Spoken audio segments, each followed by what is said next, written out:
Api di Bukit Menoreh, karya Singgi Hadi Mintarja. Jilid 240. Suaranya berdesing menyambar-nyambar dari segala arah. Tetapi Agung Sedayu pun telah mengimbanginya. Ia pun meningkatkan ilmunya melampaui beberapa tataran. Meskipun ia masih harus menyesuaikan, namun Agung Sedayu tidak terlambat. Tetapi pada saat orang itu meloncat dengan garangnya menghantam dada di arah jantung, Agung Sedayu yang telah menjajaki kemampuan dari kekuatan lawannya itu telah menangkis serangan itu. Tetapi ia tidak sekedar menunggu. Namun Agung Sedayu pun telah melawan serangan itu. Ketika terjadi benturan yang kuat, Agung Sedayu telah mendorong kekuatan lawan. Keduanya memang terkejut, Agung Sedayu telah terdorong 2 langkah surut. Namun dengan cepat, ia telah menguasai keseimbangannya kembali, sehingga ia pun telah berdiri tegak di tepian. Sementara itu, Bandar Anom pun telah terpental beberapa langkah surut. Bahkan keadaannya lebih sulit dari Agung Sedayu. Meskipun dengan susah payah Bandar Anom sempat menguasai keseimbangannya, namun terasa betapa perasaan sakit telah menyengat tangannya, merambat lewat lengannya dan seakan-akan menusuk ke jantungnya. Karena itu, untuk menjaga segala kemungkinan, maka Bandar Anom justru bergeser beberapa langkah lagi surut. Ia sengaja mengambil jarak untuk dapat memperbaiki keadaannya. Ternyata Agung Sedayu yang tidak banyak mengalami kesulitan itu tidak mengejarnya. Memang terasa tekanan sedikit di dadanya yang dilambari dengan kedua tangannya di saat ia membentur kekuatan lawan. Namun kesulitan itu segera dapat diatasinya dengan 2 tarikan nafasnya. Bahkan Agung Sedayu itu seakan-akan lebih memberi kesempatan kepada Bandar Anom untuk mempersiapkan diri untuk menghadapi pertempuran berikutnya. Anak iblis, geram Bandar Anom yang tidak menduga bahwa Agung Sedayu justru telah berada di tataran di atasnya. Yang terdengar tertawa adalah Bamo Lamatan. Tetapi ia tidak berkata sesuatu kepada Bandar Anom. Bahkan ia telah berkata kepada Kiai Gringsing, "Muridmu memang luar biasa Kiai. Tetapi aku ingin melihat, bagaimana ia mempermainkan cambuknya. Bukankah ia juga kau ajari bermain cambuk?" Kiai Gringsing tersenyum. Katanya, "Tetapi kawanmu itu juga orang yang sangat berbahaya. Untuk melawannya diperlukan sikap yang sangat berhati-hati." Bamo Lamatan tidak menjawab, namun ia mulai memperhatikan lagi pertempuran itu. Meskipun sekali-sekali ia masih juga memperhatikan tata gerak kawan Bandar Anom. Namun Bamo Lamatan itu menjadi tegang melihat kawan Bandar Anom yang masih mempertunjukkan kelebihannya itu. Selain geraknya yang semakin cepat, ternyata kakinya yang menghentak-hentak di atas pasir tepian itu, kadang-kadang telah membenam sampai ke betisnya. Namun sama sekali tidak nampak hambatan-hambatan pada loncatan-loncatannya dan bahkan pada tata geraknya dalam keseluruhan. Kakinya yang membenam di pasir itu rasa-rasanya bagaikan tidak berjejak di atas tanah. Melenting dan meloncat dengan sigap, cepat dan tangkas. Bamo Lamatan menjadi semakin tertarik kepada kemampuan kawan Bandar Anom itu, meskipun masih dalam batas yang belum mencemaskan baginya. Tetapi Bamo Lamatan mulai mempercayainya, bahwa ia mungkin akan dapat menundukkan lawannya tanpa benturan ilmu. Sepupu murid Kiai Gringsing itu tentu akan menjadi cemas melihat permainan yang ditunjukkan oleh lawannya itu, sehingga pada satu tataran tertentu ia akan menyerah sebelum bertempur. Jika demikian, maka murid Kiai Gringsing itu akan segera menghadapi 2 orang yang berilmu cukup tinggi, sehingga kedudukannya akan menjadi sulit, berkata Bamo Lamatan itu di dalam hatinya. Tetapi ia bertekad untuk tidak melibatkan diri. Bahkan seandainya Kiai Gringsing itu terjun sekalipun untuk membantu muridnya, ia tidak mau membiarkan kedua orang itu mendapat nilai terlalu baik di mata Ki Bagus Jalu yang bergelar Panembahan Cahya Warastra. Sementara Agung Sedayu dan Bandar Anom masih saja bertempur dengan sengitnya, maka Bamo Lamatan justru lebih banyak memperhatikan kawan Bandar Anom yang telah menunjukkan semacam pangauan ewan kepada Gelagah Putih. Setiap saat seakan-akan merupakan hentakan-hentakan yang memukul jantung sepupu murid orang bercambuk itu, sehingga pada suatu saat maka ia akan menjadi lemas dan sama sekali tidak memiliki lagi keberanian untuk melawan. Sementara itu Gelagah Putih sendiri masih saja berdiri termangu-mangu. Ia memang mengagumi kemampuan lawannya. Bahkan ia sempat menjadi heran, bahwa dengan kaki yang membenam itu, rasa-rasanya lawannya itu sama sekali tidak merasa tercengkam karenanya. Dengan demikian maka Gelagah Putih menyadari, bahwa lawannya memang berilmu tinggi. Namun ketika ia menyadari, bagaimana lawannya itu menakut-nakutinya, bahkan ingin menundukkannya tanpa berbenturan ilmu, Gelagah Putih menjadi semakin marah. Ia justru merasa terhina, seolah-olah hatinya tidak lebih besar dari biji sawi, yang menjadi ketakutan melihat lawannya itu memamerkan kemampuannya. Karena itu, maka yang terjadi justru tidak diharapkan oleh lawannya itu. Kemarahan, kecewa dan gejolak perasaannya selama ia menahan diri, tiba-tiba saja telah tertumpah. Ketika ia melihat Agung Sedayu juga bertempur, maka Gelagah Putih tidak terkekang lagi. Perasaannya seakan-akan bagaikan telah meledak. Bukan orang itu yang akan menghentikan aku sebelum bertempur, tetapi aku, berkata Gelagah Putih kemudian. Karena itu, maka ia pun segera bersiap. Ia tidak akan menyerang orang itu pada jarak jangkau wadaknya. Ia pun ingin menunjukkan sebagaimana dilakukan oleh lawannya. Karena itu, maka Gelagah Putih justru telah memusatkan segala kemampuannya. Ia telah menghimpun puncak kekuatan ilmunya yang diwarisinya dari jalur ilmu Kisah Dewa, dengan perantaraan Agung Sedayu, namun ia pun telah menyerap kekuatan yang paling berbahaya, kekuatan api yang disadapnya dengan ilmu yang diterimanya dari Ki Jayaraga. Dua kekuatan yang dahsyat itu, telah siap dilontarkan dengan kemampuan ilmu yang diturunkan oleh Ki Jayaraga pula. Demikianlah, maka pada saat kawan Bandar Anom itu mempertunjukkan kemampuannya yang tinggi dengan membenamkan kedua kakinya ke dalam pasir tepian, sehingga seakan-akan berat badannya menjadi seberat gunung padas, namun yang kemudian dengan ringannya melenting sambil berputar di udara, Gelagah Putih yang bergeser mundur telah melontarkan kekuatan ilmunya yang dahsyat itu pula. Tidak ditujukan kepada lawannya itu. Tetapi demikian orang itu berjejak di atas pasir sambil menyusupkan kakinya bahkan hampir setinggi lutut, maka serangan Gelagah Putih telah menghantam seonggok pasir beberapa langkah di sebelah orang itu. Demikian dahsyatnya, sehingga seonggok pasir itu bagaikan telah meledak. Gumpalan pasir yang telah menjadi panas karena kekuatan api yang terlontar itu telah memancar dengan dahsyatnya ke segenap arah. Juga ke arah lawan Gelagah Putih itu. Meskipun pancaran pasir itu tidak terlalu banyak karena jarak sasaran yang beberapa langkah daripadanya, namun terasa betapa panasnya pasir membara di kulitnya. Orang itu terkejut bukan buatan. Dengan serta-merta ia telah meloncat menjauhi sasaran. Demikian tergesa-gesa sehingga ia tidak memperhitungkan bahwa ia telah berdiri di depan Bamo Lamatan, yang berdiri beberapa langkah saja dari Kiai Gringsing. Bahkan Bamo Lamatan pun terkejut bukan kepalang. Ia sama sekali tidak menduga bahwa sepupu murid Kiai Gringsing itu mampu melontarkan ilmunya yang sangat dahsyat itu. Sehingga hampir di luar sadarnya ia berkata, luar biasa.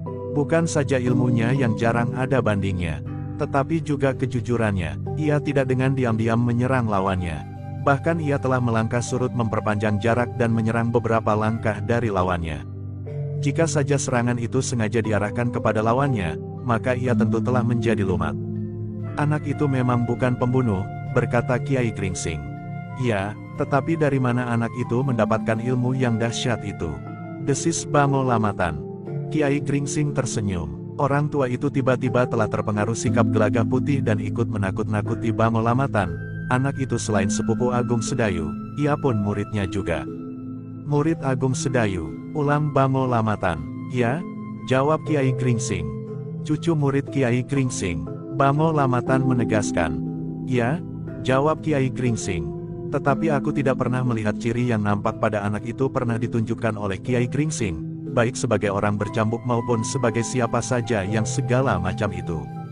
Terakhir aku mendengar dari Garuda-Garuda kerdil itu, bahwa Kiai masih juga senang bermain-main dengan kabut, berkata Bamo Lamatan. Kiai Gringsing tertawa, katanya, murid yang baik adalah murid yang memiliki kelebihan dari gurunya. Pada umumnya seorang guru tidak sepenuhnya mempercayai muridnya, sehingga ilmunya tentu disisakan. Sehingga apabila diperlukan, masih ada keunggulan gurunya atas muridnya. Luar biasa, berkata Bamo Lamatan. Ada beberapa ciri yang lain dari ilmu orang bercambuk, berkata Kiai Gringsing, tetapi itu wajar, karena ilmu akan dapat berkembang. Saling berpengaruh dan meningkat. Bamo Lamatan mengangguk-angguk, katanya, Kiai adalah guru yang sangat terbuka. Berbahagialah mereka yang sempat menjadi murid Kiai. Ah, bukan apa-apa, anak-anak sekarang lebih pandai mengembangkannya. Mereka mencari isi sendiri, jawab Kiai Gringsing. Namun Bamo Lamatan kemudian termangu-mangu melihat sikap kawan Bandar Anom. Ternyata ia tidak segera meloncat menyerang atau menunjukkan sikap perlawanan. Ia masih saja berdiri termangu-mangu, sementara Gelagah Putih telah menunggu dalam kesiagaan menghadapi segala kemungkinan.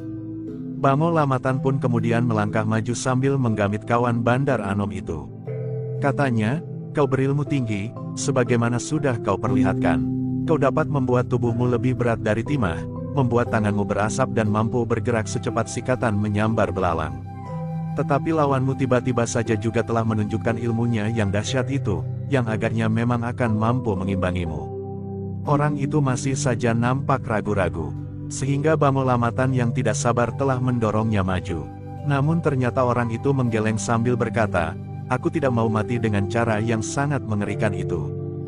"Jadi," bertanya Bamo Lamatan, kawan Bandar Anom itu tidak menjawab. Yang terdengar kemudian adalah suara tertawa Bamo Lamatan. Katanya, "Jadi kau benar, kau akan dapat menyelesaikan pertempuran dengan tanpa benturan ilmu. Tetapi letak kemenangannya justru ada di sebaliknya.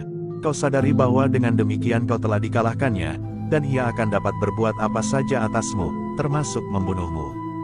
Orang itu termangu-mangu, tetapi ia benar-benar ngeri jika harus mengalami serangan yang dahsyat itu. Hantaman ilmu yang luar biasa, yang mampu menghamburkan pasir yang bagaikan membara, serta yang bekasnya bagaikan lubang kubangan kerbau yang kering. "Baiklah," berkata Bamo Lamatan, "yakinlah bahwa lawanmu tidak akan membunuhmu. Tetapi aku tidak tahu, nasib apakah yang akan dialami oleh Bandar Anom." Orang itu tidak menjawab, namun Kiai Gringsinglah yang berkata, "Aku yakin, bahwa anak itu tidak akan membantu Agung Sedayu. Ia akan membiarkan kakak sepupunya menyelesaikan pertempuran itu, apapun yang akan terjadi." Bamo Lamatan mengangguk-angguk, lalu katanya sambil mendorong kawan Bandar Anom itu, "Jika kau menyerah, katakan itu kepada lawanmu. Kau harus menunggu untuk menerima perlakuan apapun juga, meskipun ia tidak akan membunuhmu." Orang itu menjadi ragu-ragu, tetapi ternyata Gelagah Putih tidak ingin melakukan apa saja atas orang itu. Karena itu, setelah ia mengerti bahwa lawannya menyerah, maka ia pun justru telah melangkah mendekati lingkaran pertempuran antara Agung Sedayu dengan Bandar Anom. Bamo Lamatan menarik nafas dalam-dalam. Namun demikian katanya kepada kawan Bandar Anom itu, "Marilah, kita melihat apa yang terjadi dengan Bandar Anom. Ia memang berilmu sangat tinggi. Tetapi lawannya pun tentu berbekal ilmu yang tinggi pula. Baru kemudian, jika kau ingin membuat perhitungan dengan aku, maka kita akan melakukannya." Wajah orang itu menjadi tegang. Tetapi Bamo Lamatan pun tertawa, "Jangan pucat. Aku tidak bersungguh-sungguh." Orang itu tidak menjawab, namun mereka berdua pun telah melangkah mendekati arena pertempuran antara Agung Sedayu dengan Bandar Anom, sementara Kiai Gringsing berjalan di belakang mereka. Bagaimanapun juga Kiai Gringsing tidak dapat melepaskan perhatiannya kepada orang itu. Namun dalam pada itu, Gelagah Putih pun masih juga tetap berhati-hati. Tetapi ia tahu, bahwa orang itu berada di depan Kiai Gringsing, sehingga apabila diperlukan, Kiai Gringsing tentu akan dapat memberinya peringatan dengan cepat. Bahkan ketika ia berada di pinggir arena, maka ia pun telah mengambil tempat yang berseberangan dengan orang itu. Bandar Anom memang mengumpat kasar. Ia menjadi sangat kecewa bahwa kawannya ternyata tidak dapat membantunya. Sementara itu, ia sempat melihat 4 orang berada di pinggir arena itu. Namun terdengar Bamo Lamatan berkata, "Nah, ternyata murid Kiai Gringsing dan sepupunya adalah laki-laki jantan. Mereka akan saling menghormati dan tidak akan saling mengganggu. Meskipun kawanmu sudah menyerah, tetapi sepupu murid Kiai Gringsing tidak akan turun ke dalam arena ini." Gelagah Putih mengerutkan keningnya. Ia mengerti, meskipun nampaknya orang itu memuji Agung Sedayu dan dirinya, tetapi orang itu tentu berniat untuk menolong Bandar Anom agar tidak mengalami nasib yang sangat buruk karena Gelagah Putih ikut campur. Sebenarnya lah Gelagah Putih memang tidak berniat untuk mengganggu Agung Sedayu yang bertempur seorang melawan seorang. Sementara Bamo Lamatan agaknya memang ingin membiarkan pula apa yang terjadi, meskipun ia tidak ingin Bandar Anom harus bertempur melawan 2 orang lawan. Sementara itu kawan Bandar Anom berdiri saja termangu-mangu. Ia sendiri merasakan kegelisahan yang menghentak-hentak di dadanya. Namun ia tidak dapat berbuat apa-apa. Anak muda yang memiliki ilmu yang dahsyat itu akan dapat membunuhnya dengan cara yang sangat mengerikan. "Aku salah memilih lawan," berkata kawan Bandar Anom itu di dalam hatinya, "kenapa aku tidak memilih murid Kiai Gringsing itu sebagai lawanku? Orang tua itu tentu berbohong jika disebutnya lawanku itu murid lawan Bandar Anom itu." Sebenarnya lah bahwa Agung Sedayu memang belum menunjukkan kelebihan apa-apa. Meskipun pertempuran di antara Bandar Anom dan Agung Sedayu menjadi semakin cepat dan semakin keras, namun yang terjadi adalah benturan-benturan wadak yang kadang-kadang memang saling menggoncangkan. Namun semakin lama, Agung Sedayu ternyata semakin banyak menguasai medan. Ia semakin sering mengenai tubuh lawannya dengan kekuatannya yang besar, mendesaknya dan menggoncangnya pada benturan-benturan yang terjadi. Bandar Anom menjadi semakin marah. Sehingga karena itu, maka ia pun telah menghentakkan kekuatannya. Namun pundaknya, lengarnya dan bahkan punggung dan dadanya merasa semakin sakit. Kulitnya serasa lumat dan tulang-tulangnya bagaikan retak. Karena itu, maka Bandar Anom tidak akan membiarkan dirinya dihancurkan oleh murid Kiai Gringsing. Karena itu, maka ia pun telah meloncat mengambil jarak. Sejenak kemudian, tangannya telah berada di hulu kerisnya yang besar, dan sesaat kemudian menariknya dari rangkanya yang terselip di punggung. Agung Sedayu yang memburunya terhenti beberapa langkah di hadapannya. Keris itu memang sebilah keris yang besar, tetapi bukan hanya ukurannya yang mendebarkannya. Tetapi nampaknya keris itu memang keris yang sangat berbahaya di tangan Bandar Anom. Ketika keris itu kemudian bergetar, rasa-rasanya seakan-akan ada kekuatan yang mengalir dari diri Bandar Anom ke dalam daun kerisnya yang bergetar lewat tangannya. Seakan-akan ilmunya yang tinggi itu telah siap ditumpahkan lewat ujung kerisnya. Bahkan daun keris itu di bawah cahaya matahari bagaikan telah membara. Warnanya yang kehitaman itu telah berubah menjadi kemerah-merahan. Agung Sedayu termangu-mangu, namun ia tidak dapat membiarkan dirinya dihisap darahnya oleh keris yang nampaknya memang sangat berbahaya itu. Karena itu, maka Agung Sedayu pun telah mengeterapkan ilmu kebalnya seutuhnya. Sejenak kemudian, maka jantung Agung Sedayu pun menjadi semakin berdebar-debar, ketika ia mendengar Bandar Anom itu berkata, seolah-olah tidak dengan suaranya sendiri, tetapi dengan suara guntur yang menggelegar di langit, "Nah, murid orang bercambuk. Saat kematianmu memang sudah tiba. Sebenarnya aku tidak ingin membunuhmu. Tetapi kesombonganmu telah membuat aku marah. Kau telah berani berusaha mengimbangi ilmuku, seakan-akan kau adalah seorang yang pantas berdiri sejajar dengan aku. Karena itu, kau harus menerima hukumanmu. Kerisku akan menyudahi perlawananmu, sekaligus melepas nyawamu. Patukan seujung duri sekalipun telah cukup untuk mengantarkan nyawamu meninggalkan wadakmu." Agung Sedayu termangu-mangu. Sementara itu suara guru itu masih saja terdengar, "Keris ini adalah keris yang sangat bertuah. Jika aku hunjamkan di lambung gunung, maka gunung itu akan runtuh. Jika aku tusukkan ke laut, maka laut itu akan kering." Agung Sedayu yang menyadari betapa berbahayanya keris itu tidak menjawab. Namun ia menjadi sangat berhati-hati. Meskipun tubuhnya dilindungi oleh ilmu kebal, namun ia tidak tahu, apakah kekuatan ilmu lawannya akan mampu menahan keris itu menusuk dan mengoyak ilmu kebalnya. Karena Agung Sedayu tidak menjawab, maka lawannya itu pun kemudian mulai melangkah maju. Perlahan-lahan, sementara kerisnya yang bagaikan membara itu teracuk ke depan sambil bergetar. Namun Agung Sedayu telah bersiap menghadapi segala kemungkinan.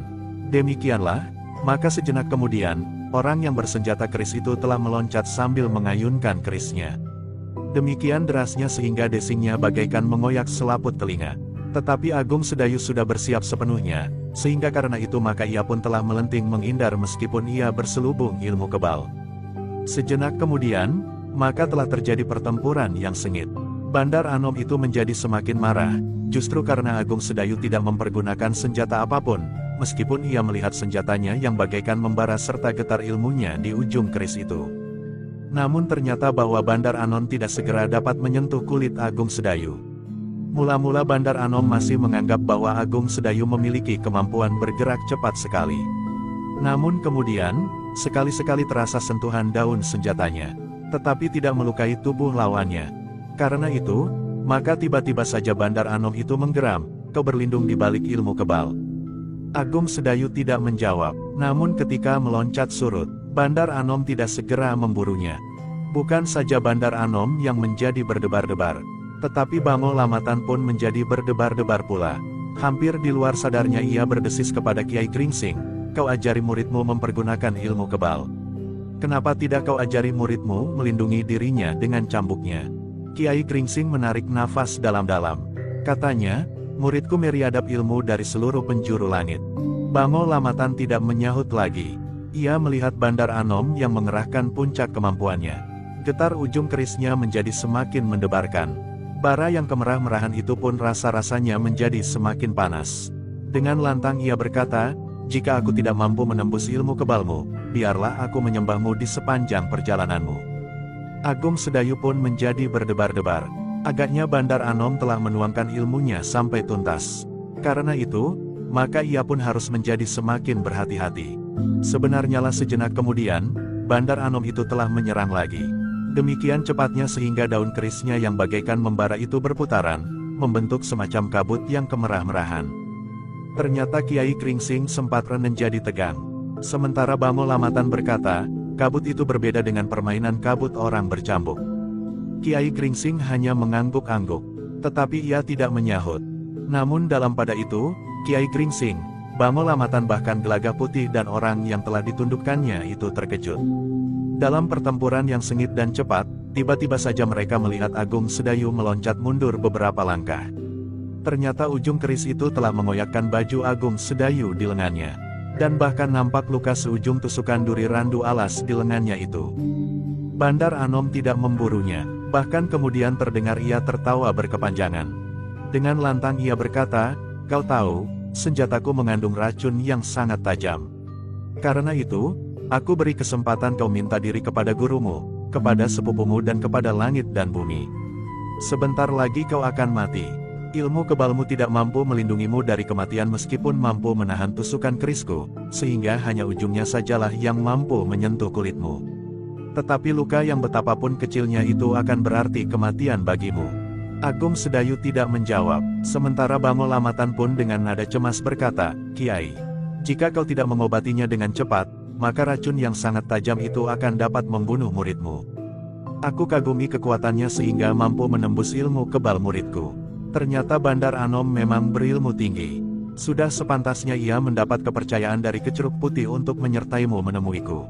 Bahkan sikapnya yang lebih kasar dari sikapmu, yang nampaknya sudah mengendap," berkata Kiai Kringsing. Tetapi Bamo Lamatan memperingatkan, "Yang penting kau obati luka muridmu. Bukankah kau memiliki pengetahuan tentang obat-obatan serta racun dan bisa? Tetapi muridku sedang berperang tanding. Aku tidak pantas untuk mencampurinya. Kecuali jika perang tanding itu sudah dinyatakan selesai," berkata Kiai Kringsing. "Aku akan menghentikannya," berkata Bamo Lamatan. "Jangan, itu tidak jujur," berkata Kiai Kringsing. Bamo Lamatan menjadi heran. Kiai Kringsing nampaknya berpegang teguh pada harga diri seorang laki-laki. Karena itu maka ia tidak ingin mencampuri perang tanding itu, apapun yang akan terjadi atas muridnya. Sementara itu Agung Sedayu berdiri termangu-mangu. Ia sedang mempertimbangkan, apakah yang akan dilakukannya. Luka itu sendiri tidak berarti apa-apa baginya. Racun yang betapapun tajamnya, tidak akan mempengaruhi darahnya yang telah mengandung daya tangkal yang sangat tinggi. Namun bagaimanapun juga, ia harus menyadari bahwa lawannya yang mampu menembus ilmu kebalnya itu adalah orang yang berilmu sangat tinggi. Namun Agung Sedayu tidak ingin serta-merta mempergunakan ilmunya yang dapat dipancarkannya lewat sorot matanya. Di hadapan gurunya Agung Sedayu ingin mengalahkan lawannya dengan ilmu yang diwarisi langsung dari gurunya. Karena itu, maka sejenak kemudian ia pun telah mengurai cambuknya. Bamo Lamatan pun kemudian berdesis, ia pun akan disebut orang bercambuk jika ia mampu bertahan atas tajamnya racun keris Bandar Anom sampai akhir perang tanding. Kiai Kringsing menarik nafas dalam-dalam. Katanya, ia bersandar kepada kuasa yang maha agung. Bamo Lamatan berpaling. Namun nampak bahwa dahinya pun telah berkerut. Tetapi ia tidak mengatakan sesuatu. Dalam pada itu yang terdengar adalah suara asing Bandar Anom, "Tidak ada gunanya senjatamu itu. Senjatamu hanya pantas untuk menggembala kerbau, tidak untuk turun ke medan." Tetapi Agung Sedayu menjawab, "Senjataku ini tidak kalah tuahnya dari kerismu itu. Jika kerismu dapat meruntuhkan gunung dan mengeringkan samudera, maka cambukku akan dapat berbuat sebaliknya. Gunung yang runtuh akan segera bangkit kembali karena sentuhan ujung cambukku, sementara samudera yang kering akan segera menjadi pasang naik oleh ujung cambukku pula." "Omong kosong," Bandar Anom hampir berteriak, "kau akan segera mati. Kau akan mati lebih dahulu," sahut Agung Sedayu. Orang-orang yang mengelilingi arena itu memang menjadi berdebar-debar. Kawan Bandar Anom sempat heran, bahwa racun keris yang membara itu seakan-akan masih belum berpengaruh. Sebenarnya lah ketika kemudian Bandar Anom menyerang, Agung Sedayu masih sempat bergerak cepat. Bahkan tiba-tiba saja cambuknya telah menggelegar bagaikan guntur yang meledak di langit. Suara itu memang mengejutkan, tetapi Kiai Kringsing yang mengenali watak cambuk itu, mengerti bahwa Agung Sedayu belum memasuki tataran tertinggi dari kemampuannya bermain dengan cambuknya. Namun suara itu telah mencegah Bandar Anom meloncat maju. Ia terpaksa harus memperhatikan ujung cambuk Agung Sedayu yang nampak sangat garang itu. Bango Lamatan pun menjadi agak kebingungan menyaksikan peristiwa demi peristiwa yang terjadi di pinggir kali opak itu. Ia sudah dikejutkan oleh kemampuan ilmu Gelagah Putih. Kemudian sikap Gelagah Putih atas lawannya yang menyerah. Ia pun telah menjadi heran pula melihat ilmu kebal Agung Sedayu. Namun ternyata bahwa lawannya mampu menembus ilmu kebalnya, sehingga kulitnya telah terluka. Tetapi kekuatan racun yang tajam dari senjata lawannya seakan-akan tidak berpengaruh sama sekali atas dirinya. Seterusnya, maka nampaknya murid orang bercambuk itu telah memperlihatkan ciri ilmu dari perguruannya. Cambuk. Demikianlah, sejenak kemudian maka Bandar Anom dan Agung Sedayu itu pun telah terlibat lagi dalam pertempuran yang sengit. Keduanya telah menggunakan senjata andalan mereka masing-masing. Meskipun ujung cambuk Agung Sedayu tidak membara, tetapi setiap ledakannya telah membuat jantung lawannya menjadi berdebar-debar. Sebenarnya lah bahwa ujung cambuk Agung Sedayu semakin lama memang menjadi semakin garang. Sekali-sekali ujung cambuk itu berputar di udara, namun kemudian melecut dengan hentakan sendal pancing. Bahkan kadang-kadang ujung cambuk itu mematuk seperti kepala seekor ular yang ganas. Namun lawannya pun cukup tangkas. Sambil meloncat-loncat menghindar, menangkis dengan daun keris yang membara, maka Bandar Anom sekali-sekali sempat pula menusuk mengarah ke tubuh Agung Sedayu. Tetapi tusukannya tidak pernah mengenai sasaran. Bukan saja karena Agung Sedayu memang memiliki ilmu kebal, sehingga tidak berpengaruh jika tusukan itu tidak didorong oleh segenap kekuatan ilmu yang dituangkan sampai tuntas, juga karena Agung Sedayu selalu menghindari dengan loncatan-loncatan panjang.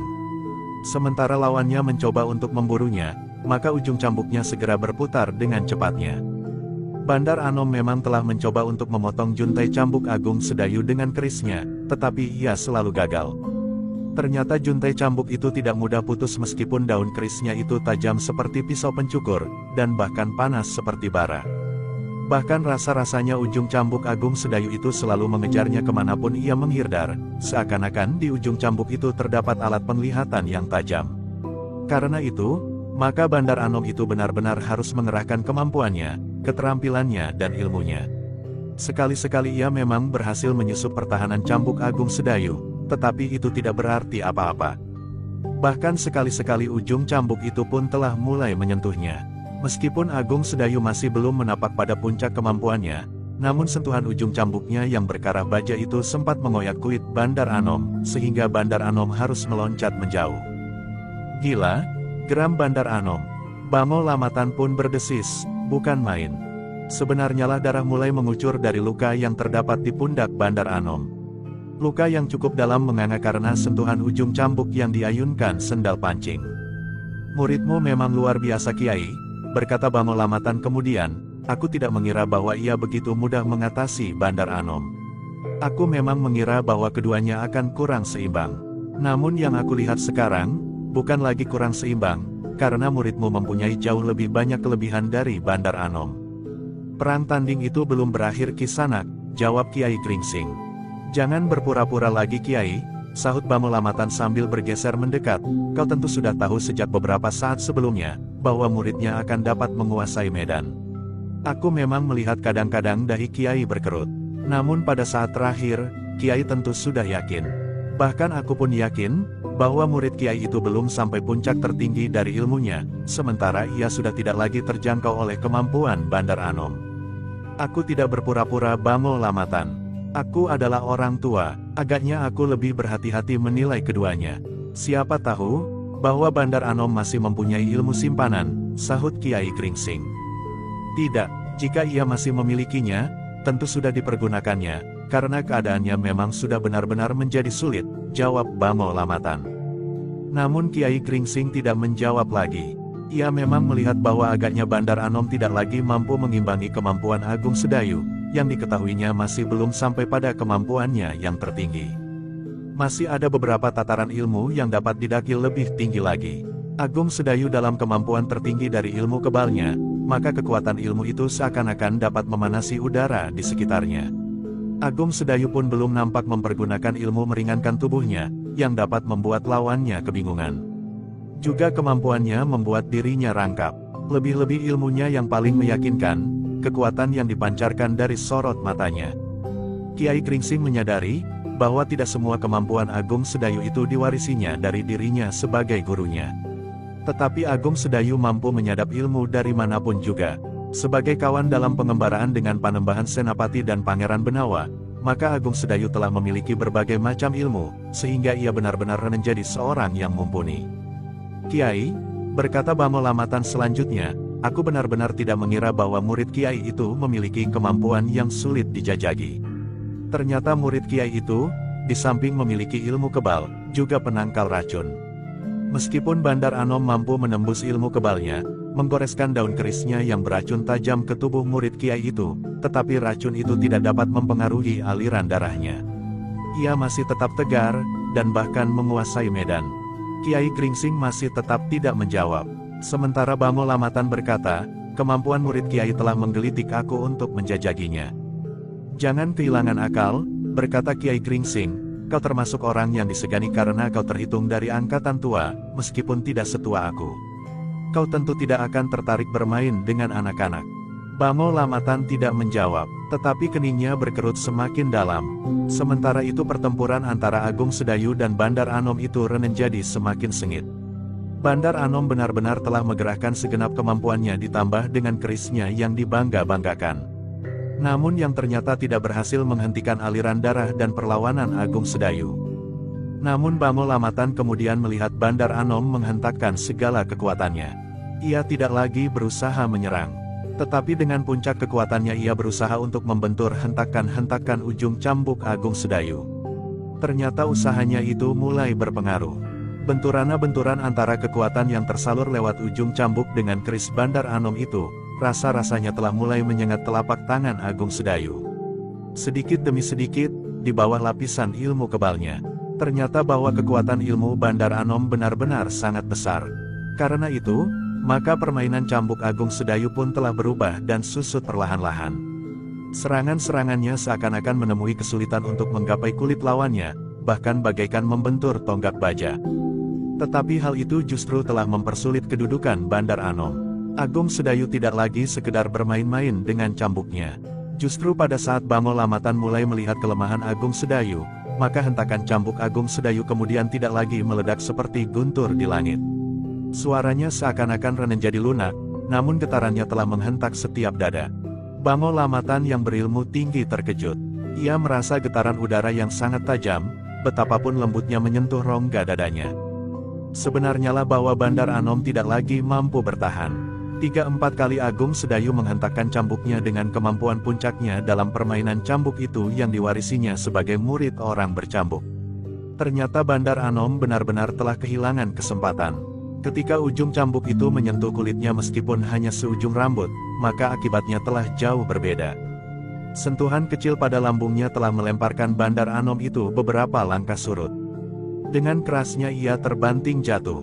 Untunglah bahwa di bawah kakinya terbentang tepian berpasir, sehingga tulang-tulangnya tidak berpatahan. Dengan serta-merta Bandar Anom berusaha untuk meloncat bangkit.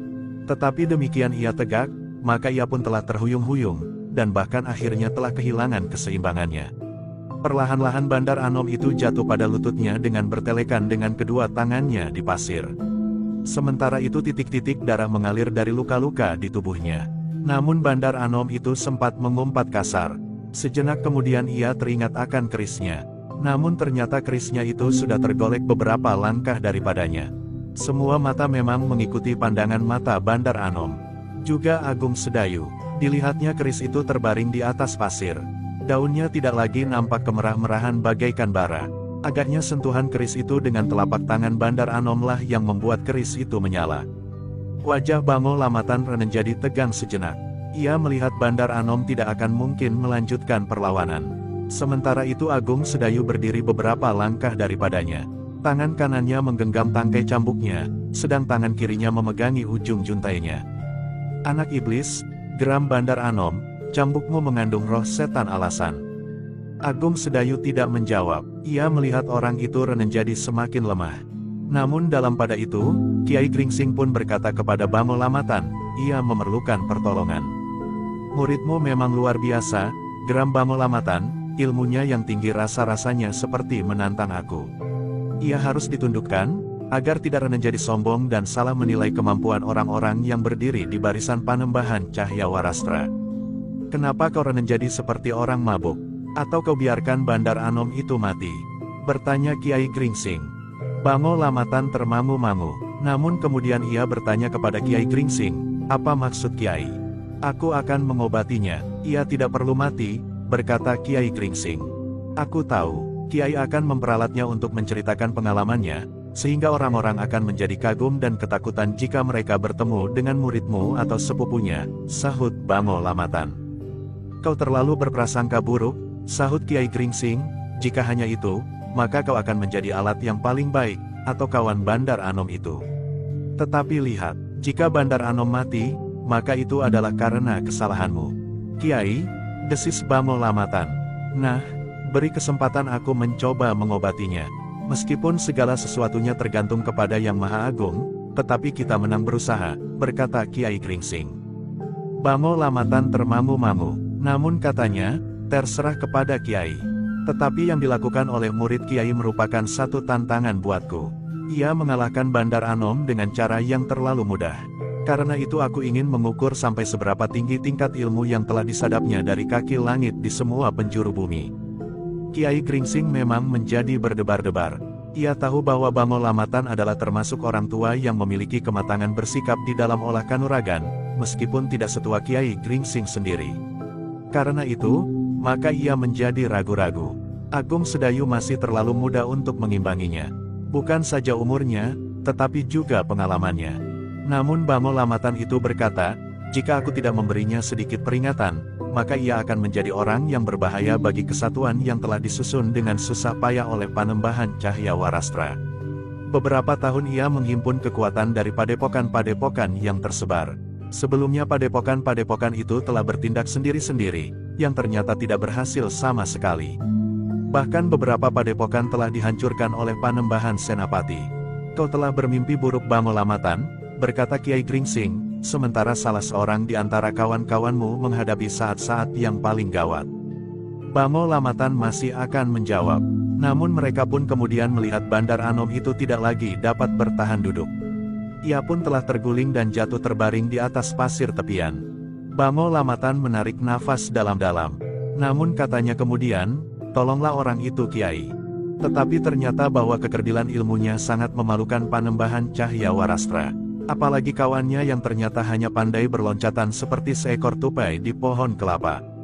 Tetapi menghadapi kenyataan di medan, ia tidak lebih dari seorang pengecut.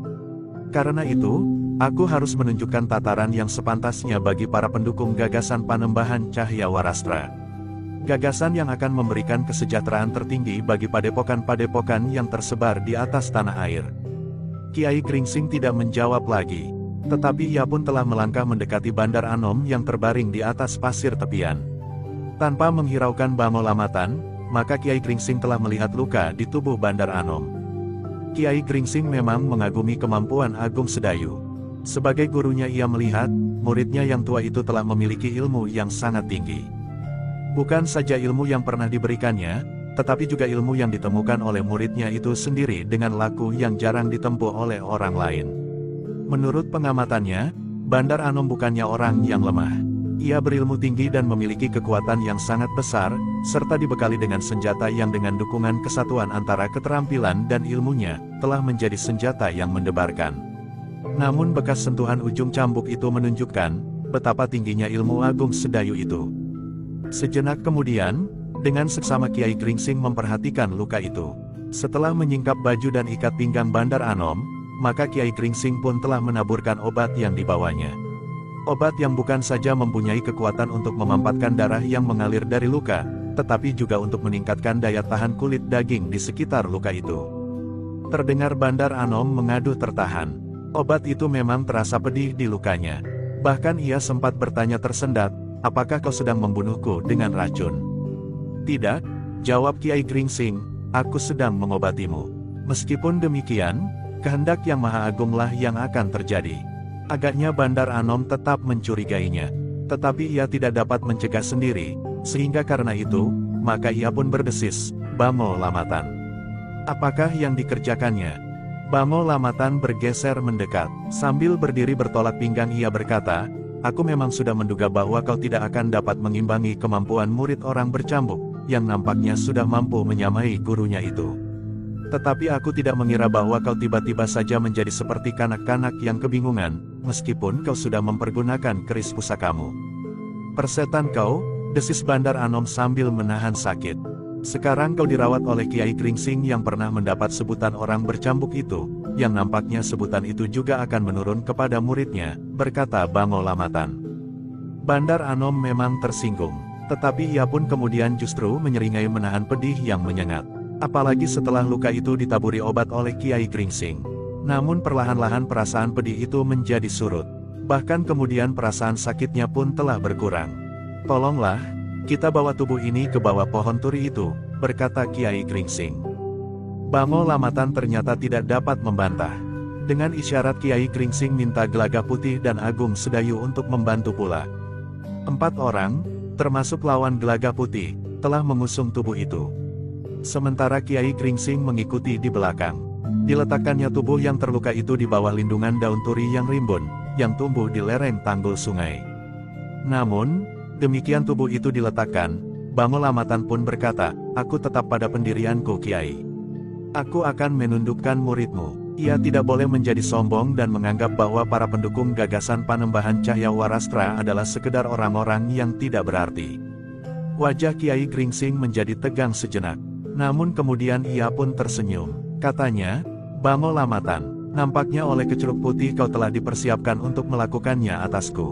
Bukankah kau berkata, bahwa jika kau datang lain kali, maka sikapmu akan lain. Mungkin kau akan memaksaku dengan kekerasan atau dengan cara apapun juga.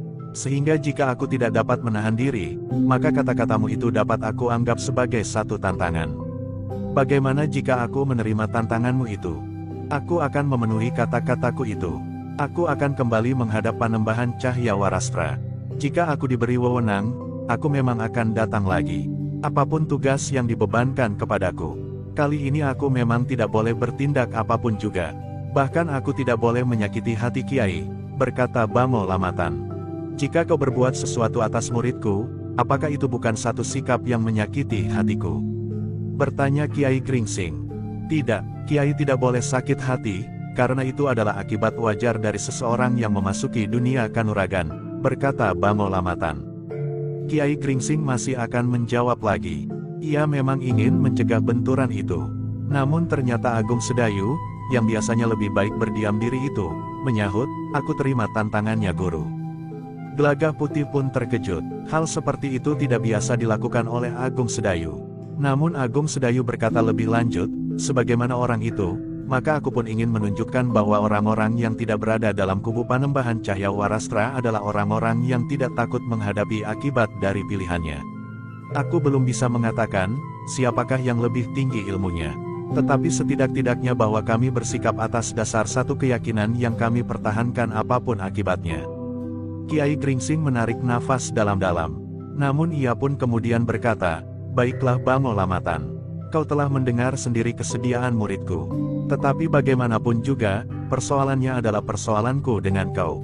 Karena itu, jika aku menganggap perlu, maka aku akan ikut campur. Itu tidak adil Kiai, berkata Bango Lamatan. Sementara Agung Sedayu pun berkata, aku akan melayaninya sendiri guru. Aku dapat berbuat sesuka hatiku, berkata Kiai Gringsing, bukan satu kebiasaan, murid mengatur tingkah laku gurunya. Sementara itu terhadap Bango Lamatan pun aku dapat berbuat apa saja. Kalau perlu aku akan membunuhnya agar Panembahan Kecuruk Putih itu menjadi marah, dan dengan demikian aku dapat memancing persoalan dengan orang itu. Sejenak Bango Lamatan menjadi tegang. Namun kemudian ia justru tertawa sambil berkata, apa saja yang kau katakan Kiai. Tetapi aku masih percaya bahwa Kiai sebenarnya adalah seorang kesatria. Karena itu maka Kiai tentu tidak akan melanggar sifat-sifat seorang kesatria itu. Kiai Gringsing menggeram. Katanya, jika aku membunuhmu, aku tidak melanggar pageran seorang laki-laki, karena kau sudah mengancam aku lebih dahulu, bahwa lain kali kau mungkin akan membunuhku. Tetapi Bango Lamatan masih menyahut, Kiai tidak akan mengorbankan harga diri Kiai, betapapun kenyataan yang Kiai hadapi. Kiai Gringsing memang menjadi marah. Satu hal yang jarang terjadi. Namun kemarahannya itu memang ditekannya agar tidak muncul di wajah dan sikapnya. Namun dalam pada itu, Agung Sedayu telah berkata pula, "Silahkan Kisanak. Aku akan mencoba melayanimu. Mudah-mudahan kau tidak menjadi kecewa karenanya." Bamo Lamatan tidak menghiraukan lagi Kiai Gringsing. Ia pun kemudian melangkah ke tepian berpasir yang agak luas di pinggir Kali Opak, yang kebetulan airnya tidak terlalu banyak karena hujan yang sudah lama tidak turun. Diikuti oleh Agung Sedayu sambil membelitkan kembali cambuknya di lambungnya, di bawah bajunya yang telah koyak. Beberapa saat kemudian, keduanya sudah berdiri berhadapan. Sementara itu Gelagah Putih sempat pula menggeram. "Kita akan mendekati arena." Kawan Bandar Anom yang merasa ngeri melihat tingkat ilmu Gelagah Putih itu tidak dapat membantah. Maka ia pun telah melangkah pula mendekati arena. Kiai Gringsing menjadi termangu-mangu sendiri. Namun ia pun kemudian berkata kepada Bandar Anom yang terluka, "Beristirahatlah. Jangan banyak bergerak agar keadaanmu menjadi lebih baik. Kau memang terluka parah. Namun obatku adalah obat yang khusus, sehingga mudah-mudahan keadaanmu bertambah baik, asal kau tidak bergerak-gerak." Orang itu mengangguk kecil, sementara Kiai Gringsing pun berkata selanjutnya, "Aku akan melihat pertempuran itu." "Bamo Lamatan memang gila," geram Bandar Anom. Perlahan-lahan Kiai Gringsing pun telah bangkit. Ia tidak sampai hati melepaskan Agung Sedayu sendiri bertempur melawan Bamo Lamatan, yang termasuk ke dalam angkatan yang lebih tua dalam ilmu dan pengalaman. Meskipun Kiai Gringsing tahu bahwa muridnya telah memiliki ilmu yang sangat tinggi, namun satu hal yang mungkin akan dapat mengacaukannya, karena Bamo Lamatan mempunyai aji panglimunan. Namun dalam pada itu, seperti kata-kata Bamo Lamatan, Kiai Gringsing memang tidak dapat mengorbankan harga dirinya dan harga diri muridnya. Sehingga karena itu, maka ia tidak dapat mencegah apa yang akan terjadi antara Bamo Lamatan dan Agung Sedayu. Namun diam-diam Kiai Gringsing berdoa di dalam hatinya agar Yang Maha Agung selalu melindungi muridnya. Demikianlah, maka Agung Sedayu dan Bamo Lamatan telah bersiap. Mereka memang berjarak umur yang jauh. Namun bagaimanapun juga Bamo Lamatan harus melihat kenyataan tentang kemampuan ilmu lawannya yang jauh lebih muda daripadanya itu. Yang pasti adalah, bahwa racun dan bisa tidak akan berarti apa-apa bagi murid Kiai Gringsing itu. Ujung keris Bandar Anom tidak mampu menghentikan perlawanan Agung Sedayu, meskipun bagi orang lain pasti berarti maut dalam waktu yang singkat. Beberapa saat kemudian, Bamo Lamatan yang merasa dirinya lebih matang dari lawannya itu pun berkata, "Marilah orang muda. Waktu kita sangat terbatas." Agung Sedayu telah bersiap sepenuhnya.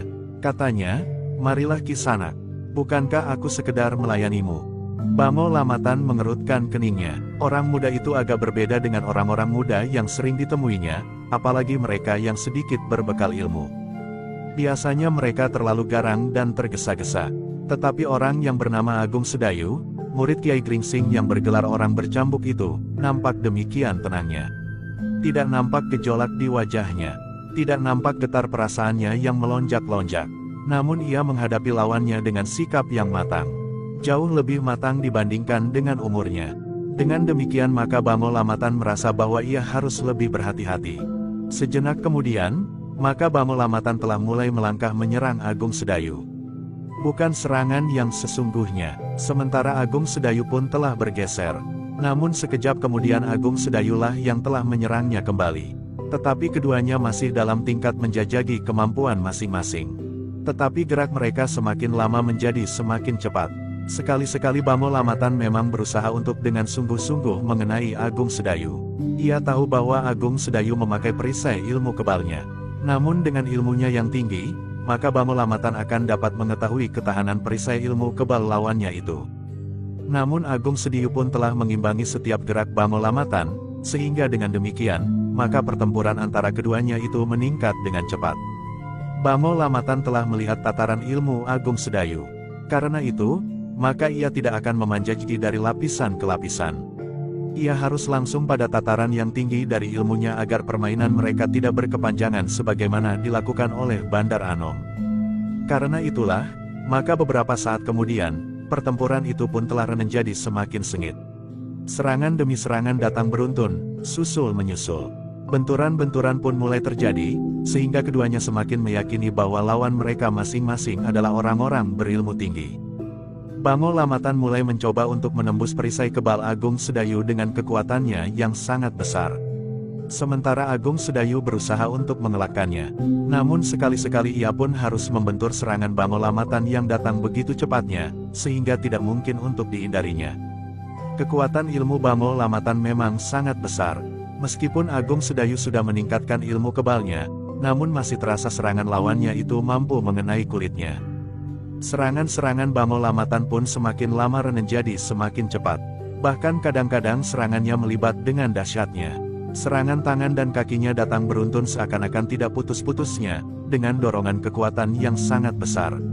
Namun pada saat lain, Bango Lamatan itu meloncat mengambil jarak, seakan-akan sedang mengambil nafas untuk mempersiapkan serangan berikutnya. Beberapa kali serangan-serangan yang demikian itu datang melanda pertahanan Agung Sedayu. Bahkan terasa sekali-sekali serangan itu menembus pertahanan ilmu kebalnya. Meskipun pengalaman Agung Sedayu belum setua lawannya, tetapi Agung Sedayu pun mengerti bahwa yang dihadapinya adalah ilmu yang sangat dahsyat. Yang dilakukan Bango Lamatan adalah pemanasan dari ilmu yang didukung oleh Aji Rogrog Asem. Ilmu yang juga dimiliki oleh Jaka Tingkir yang kemudian menjadi Sultan Pajang. Karena itu, maka Agung Sedayu benar-benar harus mempersiapkan diri. Ia pun telah memanjat sampai ke puncak kemampuannya. Bukan saja yang diwarisinya dari Kiai Gringsing, tetapi yang telah luluh dengan kemampuan puncak ilmunya yang disadapnya dari perguruan ayahnya sendiri. Namun dalam pengembaraannya bersama Panembahan Senapati dan Pangeran Benawa, maka kekuatan ilmu Agung Sedayu menjadi semakin lengkap. Sejenak kemudian, Bango Lamatan benar-benar telah melepaskan ilmunya yang dahsyat itu. Rogrog Asem. Dengan demikian maka pertempuran menjadi semakin dahsyat. Sekali-sekali Bango Lamatan memang dapat mengenai tubuh Agung Sedayu. Untunglah tubuh Agung Sedayu dibalut oleh ilmu kebal yang mantap. Meskipun demikian, tulang-tulang Agung Sedayu mulai merasa disengat oleh kekuatan yang sangat besar. Sementara itu Bango Lamatan sempat menggeram, "Anak iblis. Tanpa ilmu kebal, maka kau telah menjadi lumat." Tetapi Agung Sedayu menjawab, "Tanpa Aji Rogrog Asem, serangan-seranganmu tidak berarti apa-apa bagiku." Bango Lamatan tidak menyahut lagi. Tetapi ia telah menekan Agung Sedayu semakin berat. Serangan-serangannya menjadi semakin cepat dan kuat, sehingga dengan demikian benturan pun telah semakin sering terjadi. Agung Sedayu memang harus mengakui bahwa lambaran Aji Rogrog Asem benar-benar telah menimbulkan kekuatan yang sangat besar. Bukan saja berhasil menembus ilmu kebalnya, tetapi telah mampu menyakitinya pula. Karena itu, maka Agung Sedayu telah mengerahkan ilmu kebalnya sampai ke puncak. Bukan saja pertahanannya menjadi semakin rapat, namun dalam puncak ilmunya, tiba-tiba saja dari tubuhnya seakan-akan telah memancar udara panas yang dapat memperlemah kekuatan dan kemampuan lawannya. Dengan demikian, maka Agung Sedayu telah berusaha bertempur dalam jarak yang pendek. Sehingga dengan demikian maka mereka telah meningkatkan keterampilan mereka mempergunakan unsur-unsur gerak yang telah mereka kuasai, didukung oleh kekuatan dan kemampuan ilmu mereka masing-masing. Namun dalam pada itu, sekali lagi Bango Lamatan mengumpat sambil meloncat mengambil jarak. Ia tidak mau lagi terlibat dalam pertempuran jarak pendek sehingga keduanya hampir-hampir melekat. "Anak ini memang luar biasa," katanya di dalaran hati. Ia mampu melepaskan panas dari dalam dirinya berbareng dengan peningkatan ilmu kebalnya. Namun dengan demikian, maka Bango Lamatan harus menyesuaikan diri. Ia bertempur pada jarak tertentu sehingga udara panas yang seakan-akan memancar dari tubuh Agung Sedayu itu tidak banyak berpengaruh atas dirinya. Dengan demikian maka keduanya telah bertempur pada putaran dengan jarak tertentu. Serangan-serangan Bango Lamatan adalah serangan-serangan panjang yang sangat berbahaya. Bahkan Agung Sedayu sulit untuk berusaha mendekarinya. Benturan-benturan semakin sering terjadi. Bahkan sekali-sekali Agung Sedayu pun berhasil mengenai tubuh lawannya. Namun serangan Bango Lamatan dengan dukungan Aji Rogrog Asemlah yang lebih sering mengenainya. Sebenarnya lah bahwa Agung Sedayu justru mulai terdesak, meskipun ia sudah berada dalam lindungan ilmu kebalnya yang mampu menimbulkan panas di seputar tubuhnya. Namun lawannya benar-benar memiliki kemampuan yang sangat tinggi, dilandasi dengan kematangan dan pengalamannya. Kiai Gringsing memang mulai berdebar-debar. Demikian pula Gelagah Putih. Namun keduanya masih berharap bahwa Agung Sedayu akan memadukan ilmu-ilmunya yang lain dalam pertempuran yang semakin sengit itu. Bahkan ilmu puncaknya, kekuatan yang dapat dilontarkan lewat sorot matanya dari jarak tertentu. Kawan Bandar Anom yang menyaksikan pertempuran itu pun menjadi berdebar-debar. Ia mengerti bahwa Bango Lamatan termasuk orang terpenting dari para pendukung Panembahan Cahya Warastra. Namun ia tidak mengira bahwa Bango Lamatan memiliki kemampuan yang demikian tinggi. Sementara ia mampu mendesak Agung Sedayu yang ternyata mampu mengalahkan Bandar Anom, yang dianggap orang yang berilmu sangat tinggi dan memiliki pusaka yang jarang ada duanya. Beberapa saat Agung Sedayu berusaha untuk bertahan. Namun ia benar-benar terdesak oleh kemampuan ilmu Bango Lamatan. Aji Rogrog Asemnya benar-benar merupakan kekuatan yang sulit untuk diimbangi dengan berjenis-jenis ilmu di dalam diri Agung Sedayu, termasuk ilmu kebalnya. Namun Agung Sedayu masih mempunyai kesempatan. Ia masih mempunyai beberapa simpanan. Karena itu, ketika ia masih saja tidak berhasil mengatasi desakan lawannya, maka satu lagi ilmu Agung Sedayu yang diterapkan bersama ilmunya yang lain. Tiba-tiba saja Agung Sedayu menjadi bagaikan seringan kapas. Ia mampu bergerak dengan kecepatan yang sangat tinggi. Meloncat, melenting, bahkan seakan-akan melayang di udara. Bango Lamatan sekali lagi terkejut. Hampir di luar sadarnya ia berkata, ilmu meringankan tubuh. Agung Sedayu tidak menanggapinya, tetapi ia benar-benar memanfaatkan ilmunya itu untuk membantunya menghadapi kekuatan Aji Rogrog Asem. Sebenarnya lah pertempuran itu menjadi semakin dahsyat. Keseimbangan pertempuran telah berubah lagi. Dengan kecepatan gerak dan kemampuan Agung Sedayu meringankan tubuhnya, maka Agung Sedayu dapat lebih banyak menghindari serangan-serangan Bango Lamatan. Bahkan sekali-sekali Agung Sedayu mampu membuat lawannya kebingungan, karena tiba-tiba Agung Sedayu telah meloncat tinggi-tinggi, berputar di udara, dan demikian kakinya menyentuh tanah, ia telah melenting lagi ke arah yang berbeda, sehingga sulit bagi lawannya untuk mengetahui dengan pasti. Untuk beberapa saat pertempuran itu telah menjadi seimbang kembali. Agung Sedayu tidak lagi terdesak dan mengalami banyak kesulitan. Bahkan serangan-serangan lawannya jarang yang mampu menembus ilmu kebalnya. Dalam pertempuran berikutnya, Agung Sedayu pun telah menjadi semakin sering mengenai tubuh lawannya dengan kekuatannya yang cukup besar, sehingga sekali-sekali Bango Lamatan telah menyeringai menahan sakit. Kiai Gringsing yang melihat perubahan pertempuran itu menarik nafas dalam-dalam. Ia melihat satu lagi kelebihan pada muridnya. Agung Sedayu mampu membuat tubuhnya menjadi seringan kapas, namun tidak hanyut oleh angin. Geraknya tetap mantap dan serangannya tetap berbahaya. Kekuatannya sama sekali tidak terpengaruh oleh tubuhnya yang menjadi seakan-akan semakin ringan. Pukulannya tetap mantap dan keras. Kawan Bandar Anom pun menjadi berdebar-debar. Ia melihat perubahan-perubahan yang terjadi cepat sekali di arena. Desak-mendesak dan saling menyerang. Gelagah Putih menarik nafas dalam-dalam. Ternyata bahwa saudara sepupunya mampu keluar dari kesulitan.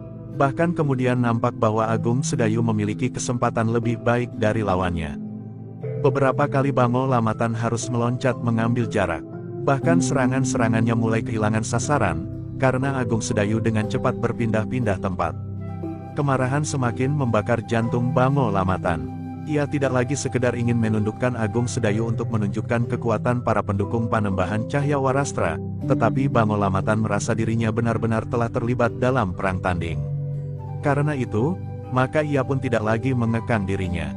Sehingga ketika ia merasa terdesak, maka hampir di luar sadarnya ia pun telah merambah ke ilmunya yang gegirisi.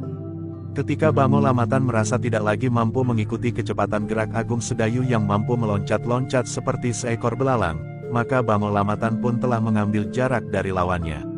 Tiba-tiba saja Bango Lamatan telah mengangkat tangannya dengan telapak tangan terbuka menghadap ke arah Agung Sedayu. Agung Sedayu terkejut, serangan itu demikian tiba-tiba dilakukan. Apalagi Agung Sedayu menganggap bahwa Bango Lamatan tidak akan bersungguh-sungguh berusaha untuk mengakhiri perang tanding itu sampai tuntas.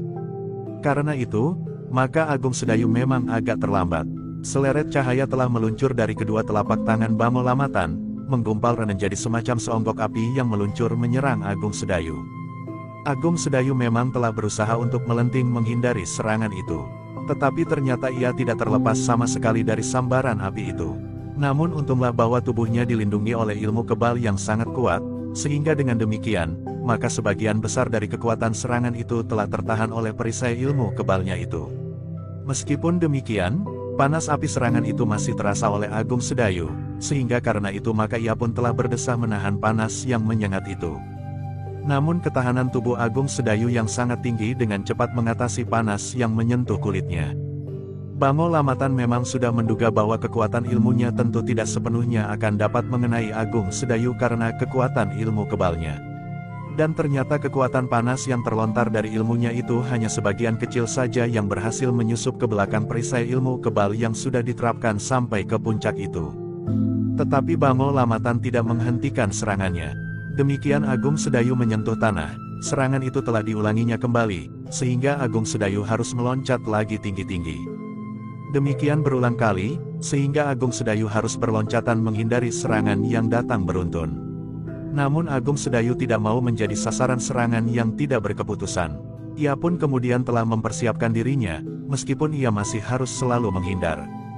Ketika Bango Lamatan menyerangnya sekali lagi, maka Agung Sedayu tidak meloncat ke samping. Ia justru melenting tinggi-tinggi ke arah lawannya.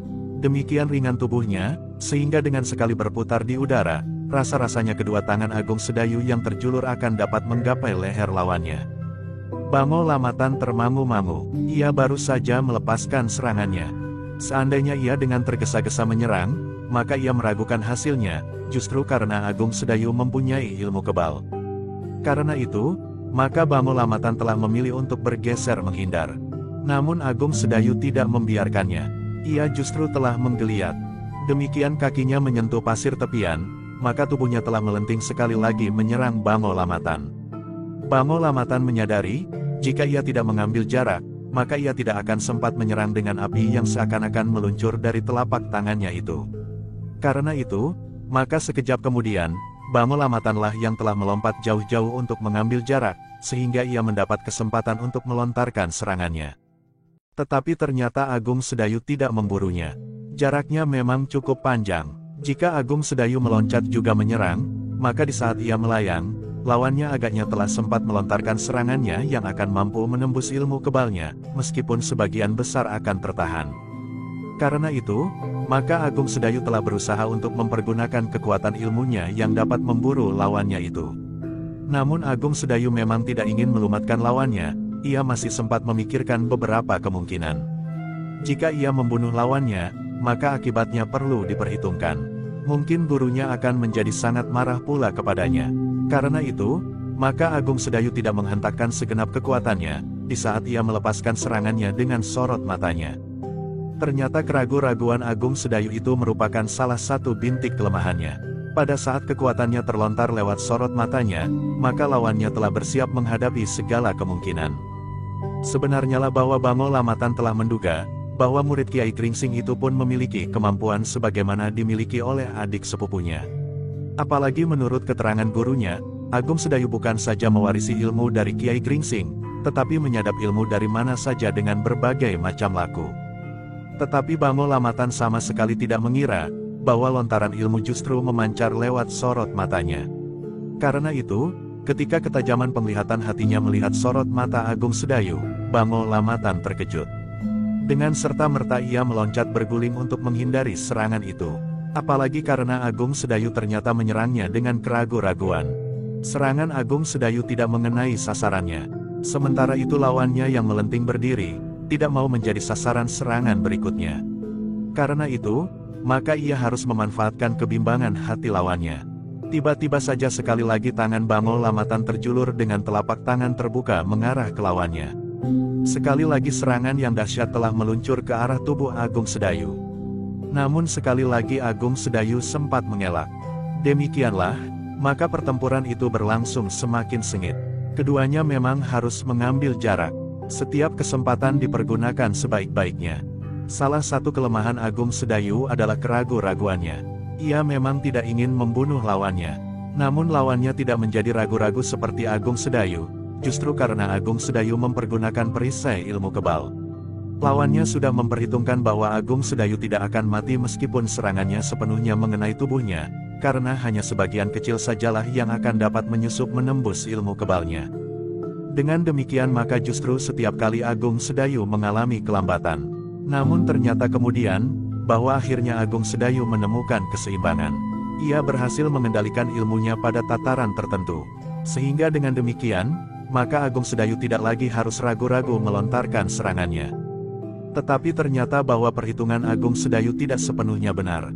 Ternyata dengan serangan-serangannya yang lunak itu, ia tidak segera berhasil menguasai lawannya.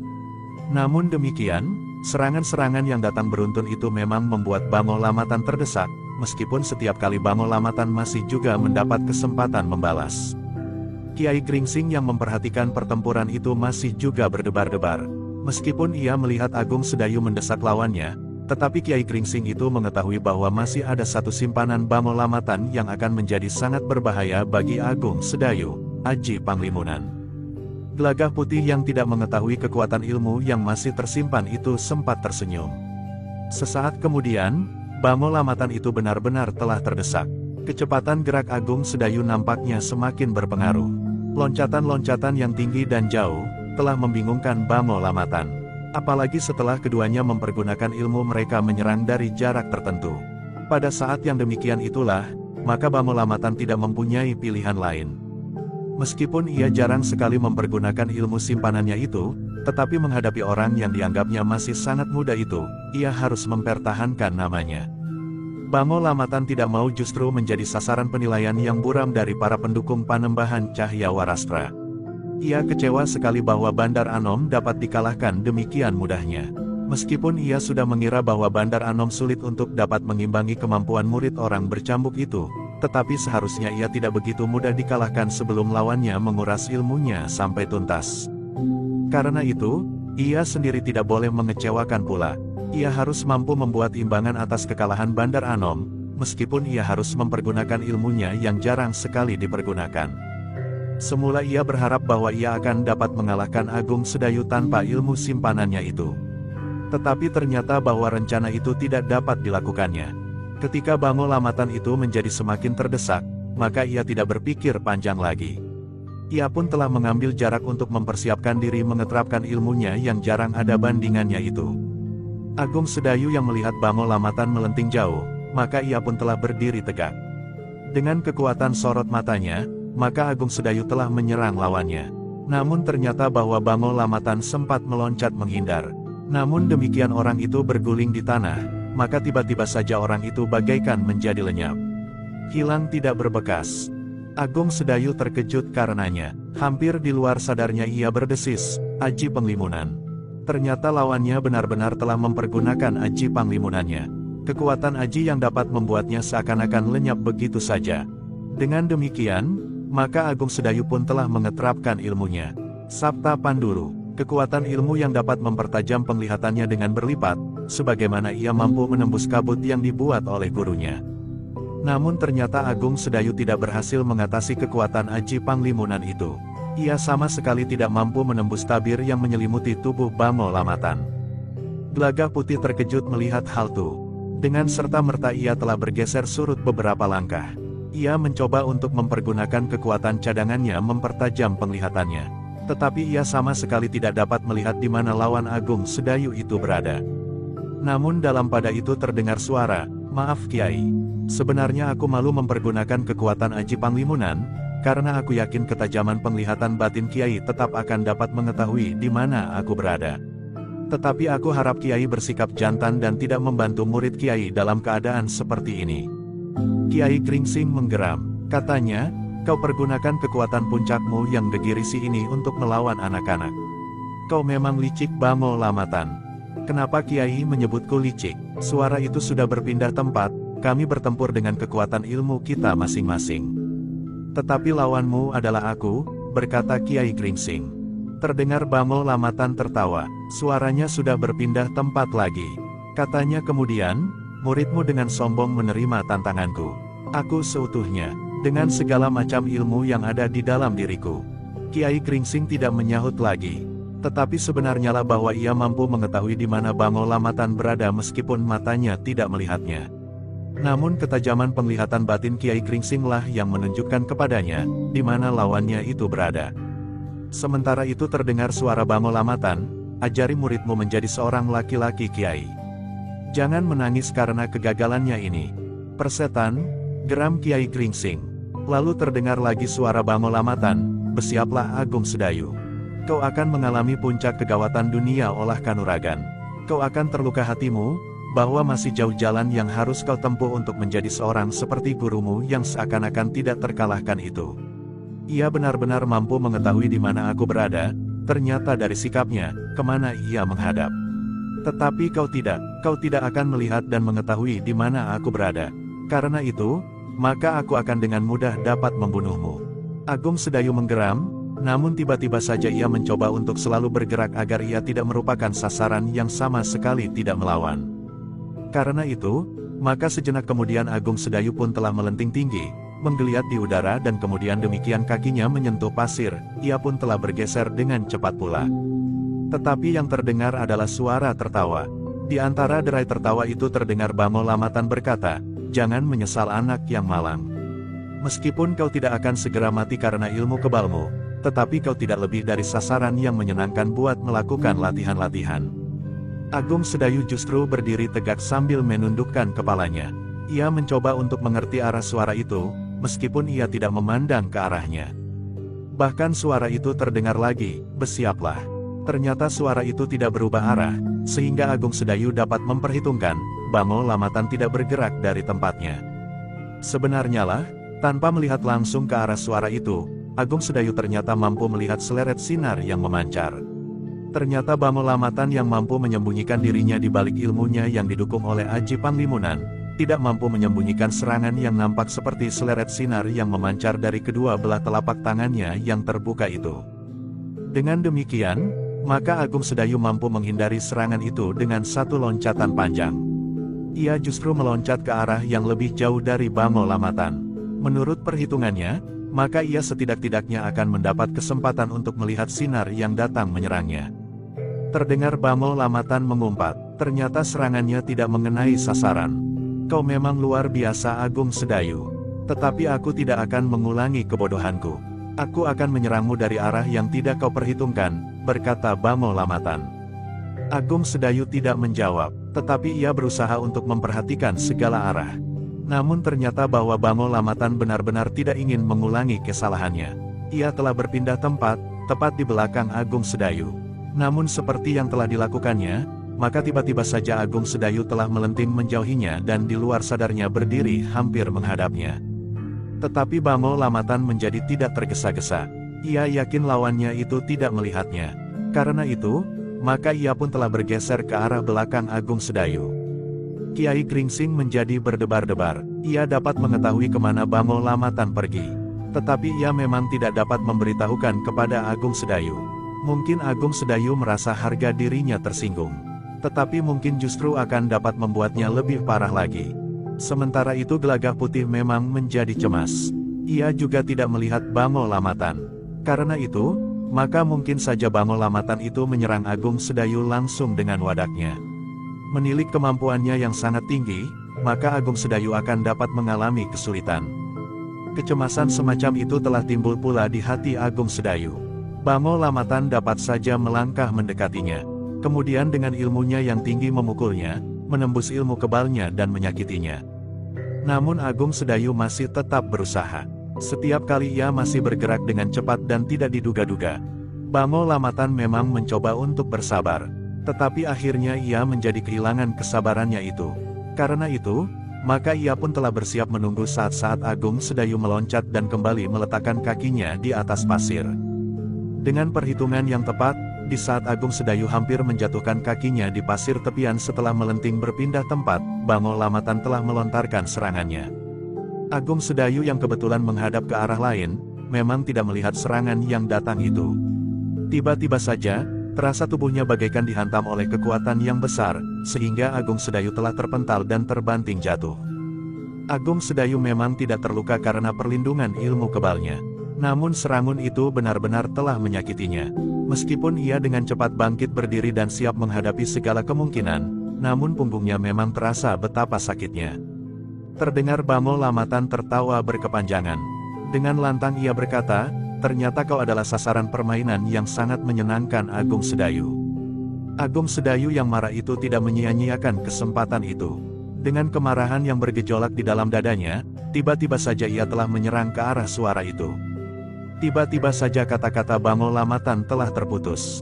Dengan jantung yang berdegupan, Bamo Lamatan meloncat berguling menghindari serangan yang hampir saja menyambar kepalanya itu. Meskipun ia mampu bersembunyi di balik Aji Panglimunan, tetapi serangan itu tetap akan dapat melumatkan tubuhnya. Untunglah bahwa ia masih sempat menghindar, sehingga serangan Agung Sedayu itu tidak mengenainya. Namun terdengar Bamo Lamatan berkata, "Kau akan menyesal. Aku akan bersungguh-sungguh." Agung Sedayu tidak menjawab, tetapi ia harus meningkatkan kesiagaannya. Ketika Agung Sedayu bergeser dengan cepat, maka Bamo Lamatan telah menunggunya. Demikian Agung Sedayu berdiri tegak, maka Bamo Lamatan tidak lagi menyerang dengan kekuatannya yang dapat dilontarkan dari telapak tangannya, namun ia langsung menyerang dengan wadaknya. Agung Sedayu memang terkejut. Pukulan yang langsung mengenai tengkuknya itu telah membuatnya hampir saja jatuh terjerembab tanpa terkendali. Namun untunglah Agung Sedayu justru berguling lewat punggungnya dan meloncat bangkit lagi. Sekali lagi terdengar suara tertawa, tetapi tidak terlalu panjang, karena Bamo Lamatan yang sudah mendapat pengalaman tentang kecepatan berpikir dan mengambil keputusan yang pada umumnya tepat yang dilakukan oleh Agung Sedayu, tidak mau mendapat serangan lagi dengan tiba-tiba. Kemarahan Agung Sedayu benar-benar membakar jantungnya. Ia tidak pernah dipermainkan dalam pertempuran seperti itu. Ia pernah mengalami luka parah bahkan hampir merenggut jiwanya. Tetapi ia tidak menjadi sangat marah, justru karena ia merasa dipermainkan. Sejenak kemudian terdengar Bamo Lamatan berkata, "Tenanglah anak yang malang," kemudian setelah berpindah tempat, "Nampaknya kau harus mengakui kekalahanmu." Agung Sedayu sama sekali tidak menjawab. Namun adalah di luar dugaan pula ketika tiba-tiba sekali lagi datang serangan Bamo Lamatan. Pukulan langsung dengan tangannya mengenai punggung Agung Sedayu, menembus ilmu kebalnya. Sekali lagi Agung Sedayu terdorong beberapa langkah ke depan dan jatuh berguling. Sekali ia berputar kemudian melenting berdiri. Namun dalam kemarahan yang memuncak, maka Agung Sedayu tidak lagi sempat membuat perhitungan lebih panjang. Yang dilakukan adalah mempergunakan segenap kemampuan dan ilmu yang ada pada dirinya. Bamo Lamatan tertawa meledak. Ia memang menunggu sampai Agung Sedayu melenting berdiri. Dengan segenap kemampuannya ia akan menyerangnya dengan ilmunya yang garang. Dengan cepat Bamo Lamatan telah mengangkat tangan tepat pada saat Agung Sedayu melenting, dengan telapak tangan terbuka menghadap ke arahnya. Namun tiba-tiba saja detak jantung Bamo Lamatan hampir terhenti. Ia tidak begitu yakin akan penglihatannya. Demikian Agung Sedayu meloncat bangkit, maka ia telah melihat bukan saja satu Agung Sedayu. Tetapi Agung Sedayu telah berdiri dengan rangkapannya. Dengan nada rendah Bamo Lamatan berdesis di luar sadarnya, "Bukan main. Kakang Kawa Adi Ari-Ari, atau jika bukan, adalah ilmu sejenisnya." Karena itu, maka Bamo Lamatan menjadi ragu-ragu. Ia tidak tahu, yang manakah Agung Sedayu yang sebenarnya. Namun Bamo Lamatan tidak mau terlambat. Tiba-tiba saja serangannya telah meluncur ke arah salah satu di antara wujud-wujud Agung Sedayu itu. Tetapi ternyata Bamo Lamatan telah salah memilih. Ternyata yang dikenainya bukannya Agung Sedayu yang sebenarnya, sehingga karena itu, maka serangannya tidak dapat menyakiti lawannya. Demikian serangan itu lewat, maka tiba-tiba saja wujud-wujud itu pun telah berusaha menghilangkan jejak perhitungan lawannya. Ketiganya berloncatan menyatu, jatuh berguling, namun kemudian meloncat bangkit dalam wujud yang telah terpecah. Tetapi Agung Sedayu yang merasa dirinya dipermainkan itu telah menggenggam pula cambuk di tangannya, sehingga wujud-wujud yang lain pun telah menggenggam senjata serupa. Setan alas, Bamo Lamatan mengumpat. Sekali lagi serangannya salah sasaran. Dan sekali lagi wujud-wujud itu menyatu dan memecah diri kembali. Ternyata kemudian bukan saja Agung Sedayu yang menjadi kebingungan, tetapi Bamo Lamatan pun menjadi bingung. Gelagah Putih memang menjadi semakin tegang. Baru sekali itu ia melihat Agung Sedayu mengerahkan sekian banyak ilmunya untuk menghadapi seseorang. Kemampuan tertinggi dan keterampilan olah kanuragan. Ilmu kebalnya, wujud-wujud semu dalam kekuatan aji Kakang Kawa Adi Ari-Ari, sorot matanya, cambuknya, penangkal racun, meringankan tubuh, dan apa lagi. Sebenarnya lah Agung Sedayu masih juga membuat perhitungan-perhitungan. Namun dalam pertempuran selanjutnya, Agung Sedayu tidak lagi dengan mudah dapat dipermainkan oleh lawannya yang juga menjadi kebingungan. Kiai Gringsing sempat bernafas panjang. Terasa hempitan di dadanya menjadi sedikit longgar, meskipun jika Bamo Lamatan telah menjadi tenang dan mampu mengurai keadaan wujud-wujud lawannya, maka ia akan dapat segera membedakan yang mana Agung Sedayu yang sebenarnya, dan yang mana wujud-wujud tiruannya. Nampaknya Bamo Lamatan pun ingin melakukannya. Dikerahkannya kemampuan ilmunya, untuk mengenali lawannya yang sesungguhnya dari wujud-wujud yang dihadapinya. Namun dalam pada itu, Agung Sedayu pun telah mengeterapkan kelengkapan ilmunya yang lain. Ia sudah mencoba dengan ilmunya Sabta Pandulu. Tetapi ia tetap tidak dapat melihat Bangolamatan yang bersembunyi di belakang aji panglimunannya. Ia pun kemudian mengeterapkan aji Sabta Pangrungu. Tetapi juga demikian sulit untuk mendengar tapak kaki lawannya yang berdesir di atas pasir. Meskipun kadang-kadang dengan ketajaman pendengarannya ia mampu menangkap suara itu, tetapi kadang-kadang segera lenyap lagi. Ilmunya Sabta Pangganda juga tidak dapat membantunya. Ia memang kadang-kadang pula sempat mencium bau keringat lawannya. Tetapi jika angin berubah arah, atau lawannya berpindah tempat, maka ia tidak dapat segera mengetahuinya. Karena itu, telah terjadi perang ilmu yang dahsyat antara keduanya. Justru pada saat Bangolamatan mampu mengurai wujud-wujud yang dihadapinya, maka Agung Sedayu telah menemukan pemecahan pula. Ia mampu mengetahui di mana lawannya berada dengan ilmunya Sabta Panggraita. Meskipun Agung Sedayu tetap tidak melihat lawannya, tetapi ia tahu atas dasar ketajaman Panggraitanya, di mana lawannya itu berada dan kemana ia bergerak. Namun yang kemudian terdengar adalah suara Bangolamatan tertawa. Di sela-sela tertawanya terdengar suaranya, "Agung Sedayu, kau dapat memecah dirimu dalam rangkapan 100 sekalipun. Tetapi kau tidak akan dapat berlagak di hadapanku. Aku akui, bahwa beberapa saat setelah kau terapkan kekuatan ilmumu untuk membuat wujud-wujud rangkapan, aku terlalu gelisah sehingga aku tidak sempat melihat wujud-wujud itu dengan wajar." Bangolamatan berhenti sejenak, kemudian katanya, "Aku pun tidak merasa perlu untuk bergeser dari tempatku. Aku tahu pasti kapan seranganmu datang. Dan aku tahu pasti, bahwa aku akan dapat menghindarkannya. Nah Agung Sedayu, mumpung aku masih di sini, lontarkan serangan ke arah suaraku." Agung Sedayu memang menghadap ke arah suara itu. Ia tidak melihat Bangolamatan, tetapi Panggraitanya mengatakan bahwa Bangolamatan dengan tergesa-gesa bergerak ke kanan. Tetapi Agung Sedayu tidak mengikuti gerak Bangolamatan, namun ia ingin meyakinkan diri, bahwa Panggraitanya itu benar. Karena itu, maka Agung Sedayu pun telah meloncat menyerang Bangolamatan pada tempatnya sebelum ia bergerak. Sementara wujudnya yang lain telah melakukan gerak-gerak yang tidak banyak berarti. Sejenak kemudian terdengar cambuk Agung Sedayu meledak. Suaranya bagaikan memecahkan selaput telinga. Namun hentakan sendal pancing itu sama sekali tidak mengenai siapapun juga. Karena Bangolamatan memang telah bergeser. Bangolamatan justru tertawa berkepanjangan. Katanya, "Apa yang kau lakukan Agung Sedayu? Kau telah melakukan 2 kali kesalahan. Pertama, kau menyerang di tempat yang sama sekali tidak ada sasarannya. Kedua, ledakan cambukmu tidak lebih dari suara anjing yang menyalak.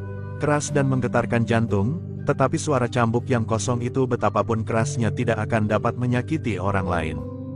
Agung Sedayu menarik nafas dalam-dalam. Ternyata bahwa ia telah memiliki satu cara untuk mengenal tempat lawannya. Sabta Panggraitanya memang mampu mengatasi persoalan. Namun Agung Sedayu masih tetap berdiri tegak. Demikian pula wujud-wujud rangkapannya. Tidak ada yang bergerak sama sekali. Sebenarnya lah Panggraita Agung Sedayu mengetahui bahwa Bangolamatan telah bergerak mendekatinya. Kemudian Agung Sedayu mengetahui pula, bahwa lawannya itu telah bersiap untuk menyerangnya dengan wadaknya. Agung Sedayu telah menghentakkan pula ilmu kebalnya, sehingga panasnya udara terasa semakin menyengat. Karena itu, maka Bangolamatan hanya dapat mendekati dalam jarak 2-3 langkah. Namun tiba-tiba saja Bangolamatan itu meloncat menyerang dada Agung Sedayu. Agung Sedayu mampu menangkap gerakan itu dengan tanggapan Panggraitanya. Tetapi ia memang tidak menghindari. Dibiarkannya serangan itu mengenai dadanya. Serangan yang datang dengan derasnya itu, yang dilontarkan oleh orang yang memiliki ilmu yang tinggi, memang mampu menembus ilmu kebal Agung Sedayu. Karena itu maka Agung Sedayu telah terlempar beberapa langkah surut. Kemudian jatuh terlentang, berguling beberapa kali dan sejenak kemudian wujud-wujudnya telah menyatu kembali. Namun ketika kemudian Agung Sedayu itu meloncat berdiri, maka tubuhnya seakan-akan telah memecah dan tegak bersama-sama wujud rangkapannya. Sekali lagi Bangolamatan tertawa. Katanya, "Menyerahlah anak yang malang. Akuilah bahwa kekuatan para pendukung Panembahan Cahya Warastra bukan hanya terdiri dari orang-orang yang hanya dapat berteriak-teriak saja. Tetapi juga benar-benar orang yang berarti." Kiai Gringsing yang menyaksikannya menjadi berdebar-debar kembali. Nampaknya Bangolamatan telah berhasil memecahkan kesulitannya menghadapi wujud-wujud kembar Agung Sedayu. Dengan demikian maka ia sudah dapat membedakan yang manakah Agung Sedayu yang sesungguhnya, dan yang manakah bentuk semuanya. Demikian pula Gelagah Putih yang menjadi tegang kembali. 1-2 kali dipandanginya Kiai Gringsing. Apakah Kiai Gringsing benar-benar akan berdiam diri menghadapi kesulitan yang dialami oleh Agung Sedayu? Tetapi nampaknya tidak ada tanda-tanda bahwa Kiai Gringsing akan bertindak. Dalam pada itu, Agung Sedayu telah berdiri tegak dengan cambuk di tangannya, sebagaimana juga wujud-wujud rangkapannya. Namun Panggraitanya menangkap langkah Bamo Lamatan yang bergeser mendekatinya sambil berkata, "Menyerahlah. Aku tidak benar-benar akan membunuhmu. Apalagi di hadapan gurumu. Gurumu akan dapat mati karena kenyataan itu jika aku membunuhmu, karena agaknya kau adalah cermin dari gurumu yang menyimpan 1000 macam ilmu di dalam dirinya. Namun yang tidak mampu melawan ilmuku." Agung Sedayu tidak menjawab. Ia memang menunggu Bamo Lamatan menjadi semakin dekat. Dengan keyakinan bahwa Panggraitanya memang dapat dipercaya, maka Agung Sedayu pun telah mempersiapkan diri. Baru ketika Bamo Lamatan berada beberapa langkah saja daripadanya, maka di luar dugaan, tiba-tiba saja Agung Sedayu meloncat pada arah yang benar. Sekali diayunkan cambuknya, kemudian satu hentakan yang dahsyat telah membenturkan juntai cambuknya itu pada tubuh lawannya. Tanpa ledakan yang membelah selaput telinga. Bahkan seakan-akan bunyi cambuk Agung Sedayu demikian lunaknya sehingga tanpa tenaga. Tetapi yang sebenarnya terjadi adalah sebaliknya. Agaknya kemarahan Agung Sedayu memang telah sampai ke puncaknya meskipun tidak membuatnya kehilangan akal. Karena itu, maka Agung Sedayu telah menghentakkan cambuknya dengan kekuatan ilmunya yang sangat tinggi, sehingga justru cambuknya seakan-akan tidak meledak. Sikap Bamo Lamatan yang sangat merendahkan kemampuannya bermain cambuk telah mendorongnya untuk menunjukkan bahwa suara cambuknya bukan sekedar suara anjing yang menyalak tetapi tidak menggigit. Bamo Lamatan terkejut bukan kepalang. Ia tidak menyadari sama sekali bahwa bahaya demikian dekat daripadanya dan yang tiba-tiba saja menerkamnya. Dengan sigap dan dengan serta-merta Bamo Lamatan berusaha untuk menghindar. Tetapi ia gagal. Ujung juntai cambuk Agung Sedayu berhasil menggapai pundaknya. Bamo Lamatan itu mengadu kesakitan.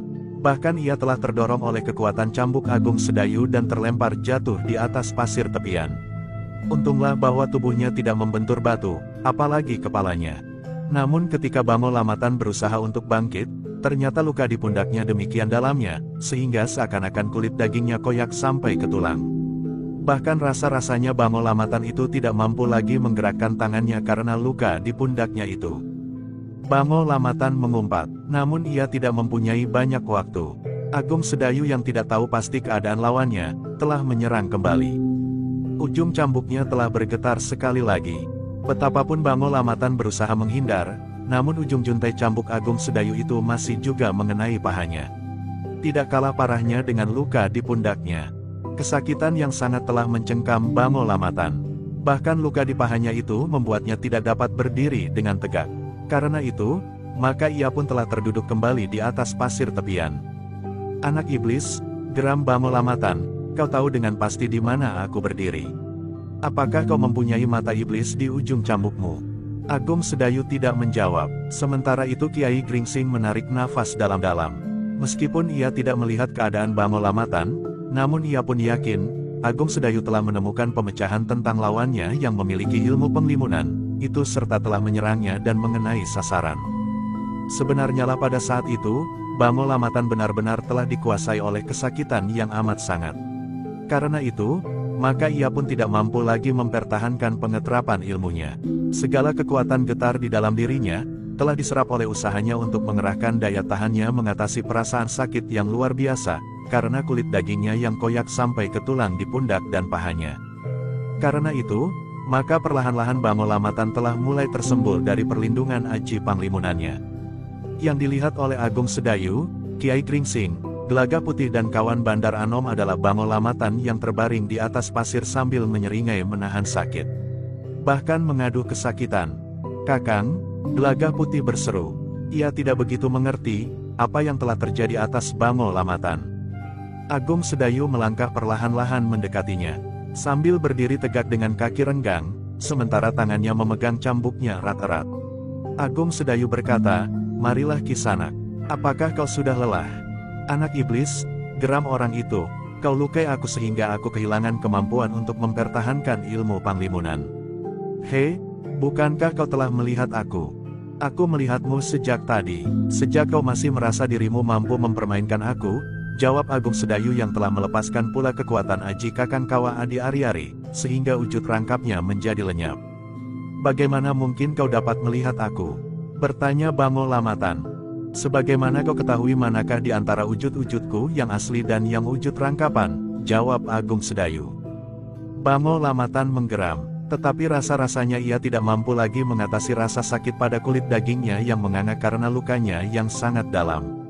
Namun sambil menyeringai ia masih juga berkata, kau memang luar biasa orang muda. Jika muridnya dapat berbuat sebagaimana kau lakukan, aku tidak dapat membayangkan apa yang dapat dilakukan oleh gurunya. Namun Kiai Gringsing berdesis, apakah kau belum pernah mendengar tentang seorang murid yang memiliki kelebihan dari gurunya? Ini bukan apa-apa bagi guru, berkata Agung Sedayu dengan serta-merta. Bango Lamatan masih berdesis menahan sakit. Sementara itu ia masih berusaha untuk berkata tersendat-sendat, akulah yang salah menilai kemampuan kalian. Guru dan murid dari perguruan orang bercambuk. Jika Garuda dari Bukit Kapur, Bandar Anom dan orang lain dapat kalian kalahkan, Nagaraga dapat kalian hancurkan, maka itu sudah sewajarnya.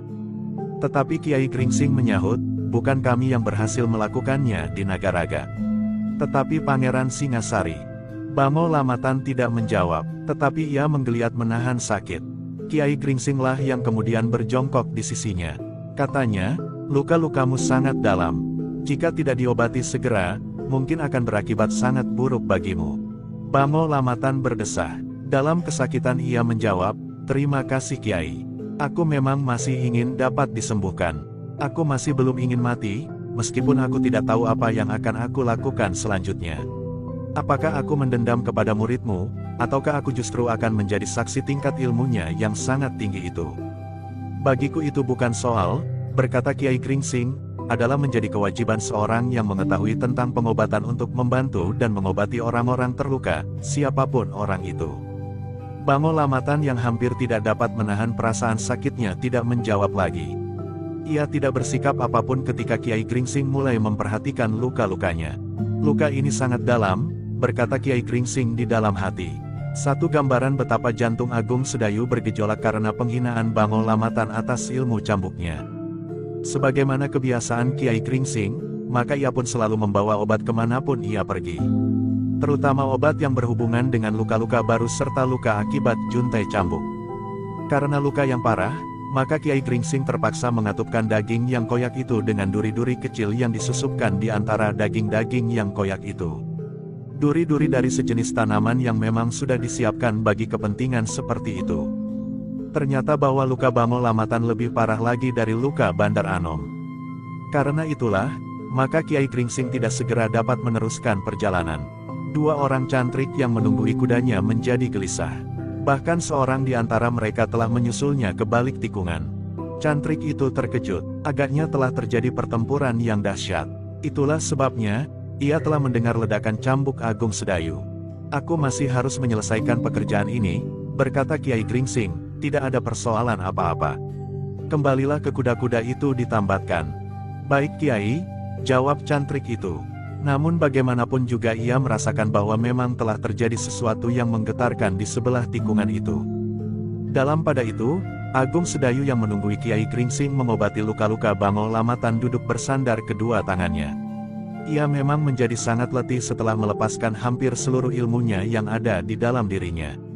Seakan-akan telah diperas sampai tuntas. Gelagah putih telah duduk di sebelahnya. Tetapi ia tidak mengganggu Agung Sedayu yang nampaknya memang sedang beristirahat, sehingga karena itu ia banyak berdiam diri, meskipun ia sempat memberi isyarat agar kawan Bandar Anom duduk di sebelahnya. Ternyata Kiai Gringsing memang memerlukan waktu yang lama. Bango Lamatan yang menahan sakit telah diminta untuk menggigit sepotong rotan yang telah dikuliti. Meskipun demikian, masih saja terdengar ia mengerang. Bahkan kadang-kadang hampir berteriak. Kau adalah seorang yang pilih tanding, berkata Kiai Gringsing, tidak pantas kau mengadu dan berdesah karena kesakitan. Kau harus mampu mengatasinya. Jika hal ini tidak aku lakukan, maka akibatnya dapat membuatmu menyesal sampai hari terakhirmu kelak. Bango Lamatan memang mencoba untuk bertahan. Keringatnya mengalir membasahi seluruh tubuhnya. Sementara itu, Darah pun masih juga menitik dari luka-lukanya, meskipun Kiai Gringsing telah memberikan obat untuk menutup arus darahnya itu. Sementara itu matahari pun terasa semakin panas. Bayangan pepohonan telah bergeser semakin jauh. Namun akhirnya pekerjaan Kiai Gringsing pun dapat diselesaikannya. Tetapi Bamo Lamatan rasa-rasanya hampir menjadi pingsan. Kiai Gringsing sempat memberikan sejenis obat yang dapat membuat daya tahan tubuh Bamo Lamatan meningkat, sehingga ia berhasil mengatasi keadaan. Dengan demikian maka Bamo Lamatan tidak menjadi pingsan karenanya. Kita sudah selesai, berkata Kiai Gringsing kepada Agung Sedayu dan Gelagah Putih, kita akan dapat melanjutkan perjalanan. Lalu bagaimana dengan orang-orang yang terluka ini? Bertanya Agung Sedayu. Seorang di antara mereka masih sehat. Biarlah ia berusaha untuk membawa kawan-kawan kembali kepada Panembahan Cahya Warastra. Aku yakin bahwa keceruk putih itu akan dapat mengobatinya pula, sahut Kiai Gringsing. Tetapi bagaimana aku dapat membawa mereka? Bertanya kawan Bandar Anom. Kau tentu mempunyai akal, jawab Kiai Gringsing. Aku tidak tahu, bagaimana aku harus membawa mereka. Kami datang ke tempat ini hanya dengan berjalan kaki, berkata orang itu pula. Pergi ke padukuhan itu, cari pedati. Jika perlu kau dapat membelinya, sahut Agung Sedayu. Aku tidak membawa uang cukup, jawab orang itu.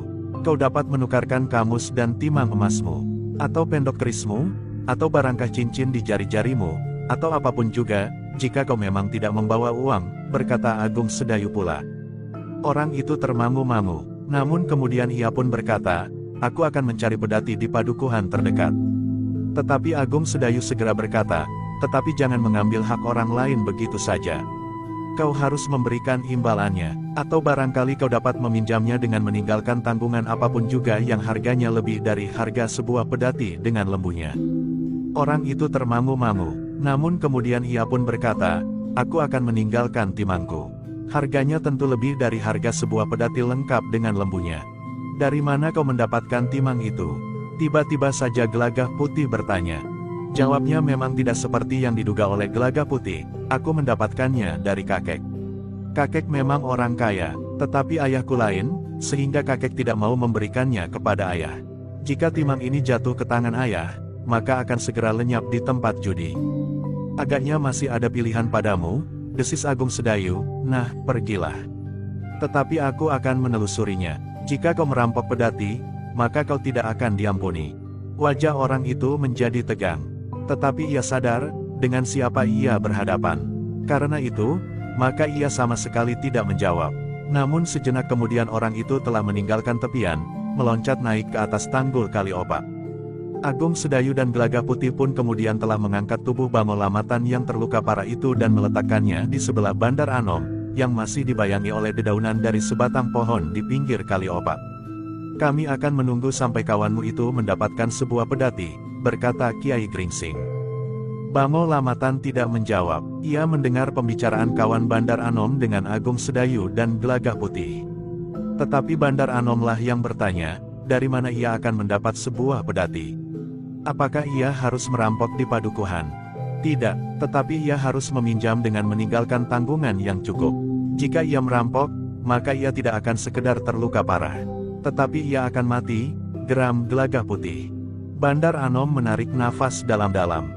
Namun kemudian katanya kepada Bamo Lamatan, kau sudah menunjukkan kepada orang itu bahwa kau memiliki kelebihan, untuk memberi peringatan kepadanya tentang para pendukung Panembahan Cahya Warastra. Tutup mulutmu, Bamo Lamatan menggeram. Namun ia pun segera menyeringai menahan sakit. Bandar Anom yang juga terluka itu sempat mengejeknya, sudahlah. Kau harus melihat kenyataan yang kau hadapi. Seperti aku, kita harus mengaku kalah melawan murid Kiai Gringsing yang disebut orang bercambuk itu. Bamo Lamatan tidak menjawab, tetapi ia memang mengakui di dalam hati. Beberapa saat kemudian Kiai Gringsing, Agung Sedayu dan Gelagah Putih masih duduk di tepian, menunggui kedua orang yang terbaring karena luka-lukanya itu. Ternyata mereka tidak sampai hati meninggalkan keduanya, karena banyak hal akan dapat terjadi jika keduanya ditinggalkan dalam keadaan tidak berdaya. Mungkin burung-burung gagak yang mencium bau darah akan berterbangan turun di tepian itu. Mungkin anjing-anjing liar, atau bahkan mungkin binatang-binatang liar yang lain. Karena itu, sambil beristirahat maka Agung Sedayu bersama guru dan sepupunya di samping menunggui keduanya, juga menunggu kawan Bandar Anom yang sedang mencari sebuah pedati di padukuhan. Bahkan oleh kelelahan yang sangat, di bawah bayangan dedaunan dan silirnya angin, Agung Sedayu sempat terkantuk-kantuk sambil bersandar sebatang kayu, meskipun sekali-sekali ia masih juga meraba lukanya yang tidak seberapa. Namun Gelagah Putih yang mendekatinya berdesis, apakah tidak mungkin orang itu tidak mencari sebuah pedati, tetapi justru melarikan diri, Kakang? Tidak, ia tidak akan berani melakukannya. Orang yang disebut Panembahan Cahya Warastra itu tentu akan menghukumnya jika pada suatu saat ia diketahui telah berkhianat kepada kawan-kawan. Kecuali jika ia tahu pasti, bahwa kita telah meninggalkan kedua orang yang terluka itu. Ia akan dapat berbuat lain sekali dari yang kita duga. Karena jika kedua orang yang terluka itu mati, maka tidak akan ada jejaknya sama sekali, jawab Agung Sedayu. Bagaimana di perjalanan nanti? Bertanya Gelagah Putih, seandainya ia mendapat pedati, apakah hal seperti itu tidak mungkin mereka lakukan? Kita menjadi saksi, itulah agaknya yang akan menentukan langkah-langkahnya kemudian, jawab Agung Sedayu. Gelagah Putih mengangguk-angguk, katanya di dalam hati, iya. Pada suatu saat Kiai Gringsing tentu akan dapat bertemu dengan utusan-utusan lain yang tentu akan berdatangan. Tetapi mereka harus berhati-hati. Bango Lamatan yang nampaknya orang penting di lingkungan mereka telah dikalahkan oleh Kakang Agung Sedayu. Karena itu maka Gelagah Putih tidak mengganggu kakak sepupunya lagi. Ia pun bergeser beberapa langkah menjauh dan tiba-tiba saja ia melihat keris Bandar Anom. Dengan serta-merta maka ia pun bangkit dan mengambil keris itu.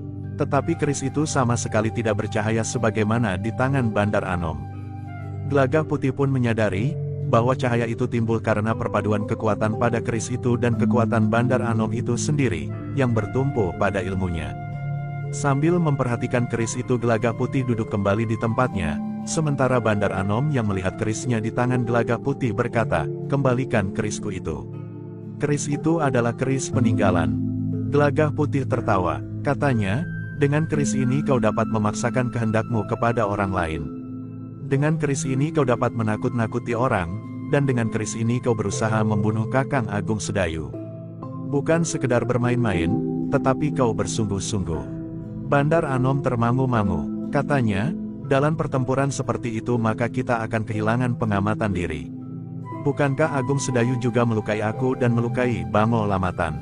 Setelah kalian ternyata bersungguh-sungguh ingin membunuhnya, atau lebih buruk lagi, mempermainkannya, jawab Gelagah Putih. Bandar Anom terdiam sejenak, namun kemudian katanya pula, aku mohon keris itu. Gelagah Putih mengerutkan dahinya, tetapi kemudian jawabnya tegas, tidak, kau akan mempergunakannya untuk kepentingan perluasan pengaruh Panembahan Cahaya Warastra. Aku tahu, kerismu adalah keris yang sangat berbahaya. Bukankah kerismu mempunyai bisa yang sangat tajam? Setiap sentuhan betapapun kecilnya dengan jalur darah seseorang di lapisan kulit sekalipun, maka kekuatan racunnya akan dapat membunuh. Jadi apa yang akan kau lakukan dengan kerisku? Bertanya Bandar Anom dengan suara yang semakin tersendat. Untuk mengurangi kegaranganmu, maka keris ini akan aku musnahkan saja, berkata Gelagah Putih. Jangan, Bandar Anom tiba-tiba saja berusaha untuk bangkit.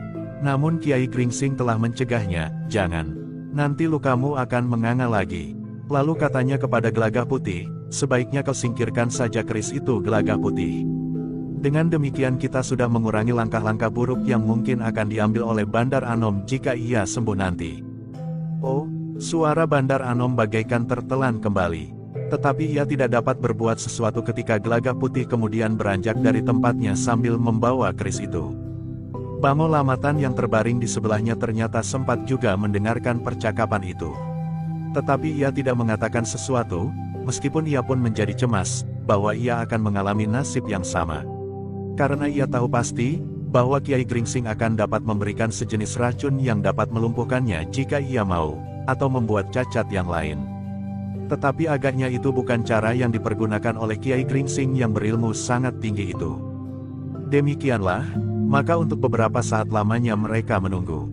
Ketika kesabaran Gelagah Putih hampir habis, maka kelihatan sebuah pedati yang berjalan lamban sekali menuju ke batas tanggul Kali Opak. Sementara itu, Agung Sedayu justru masih memanfaatkan waktu itu sebaik-baiknya untuk beristirahat. Gelagah Putihlah yang pertama kali meloncat ke atas tanggul mendekati pedati yang justru berada di sebelah barat sungai. Kemana kau cari pedati? Bertanya Gelagah Putih. Padukuhan yang terdekat adalah Padukuhan Bogem, jawab kawan Bandar Anom. Jadi kau ambil pedati ini dari Bogem? Bertanya Gelagah Putih. Ya, jawab orang itu. Kau rampok, desak Gelagah Putih. Tidak, jawab kawan Bandar Anom, aku mengambil pedati itu dengan cara yang baik. Bahkan aku ingin menukarnya dengan timangku. Maksudku, timangku akan aku tinggal sebagai tanggungan.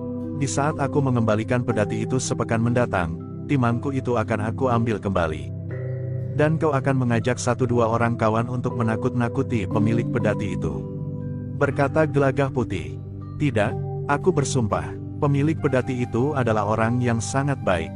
Aku tidak perlu memaksanya. Ketika aku menjelaskan kepentingannya, maka ia pun dengan sukarela menyerahkan pedatinya sekaligus dengan lembunya. Dengan tergesa-gesa ia memerintahkan pembantunya untuk memasang lembu dan perlengkapannya sekaligus, berkata orang itu. Aku akan pergi ke Bogem untuk melihat kebenaran kata-katamu. Siapakah yang sudah berbaik hati memberikan pedati itu kepadamu? Bertanya Gelagah Putih. Pedati itu bukannya diberikan, tetapi dipinjamkan. Aku harus mengembalikannya. Orang itu berhenti sejenak, lalu, namun aku memang telah berbohong kepada orang itu. Berbohong bagaimana? Bertanya Gelagah Putih dengan kening yang berkerut. Aku mengatakan bahwa kedua orang kawanku telah mengalami kecelakaan.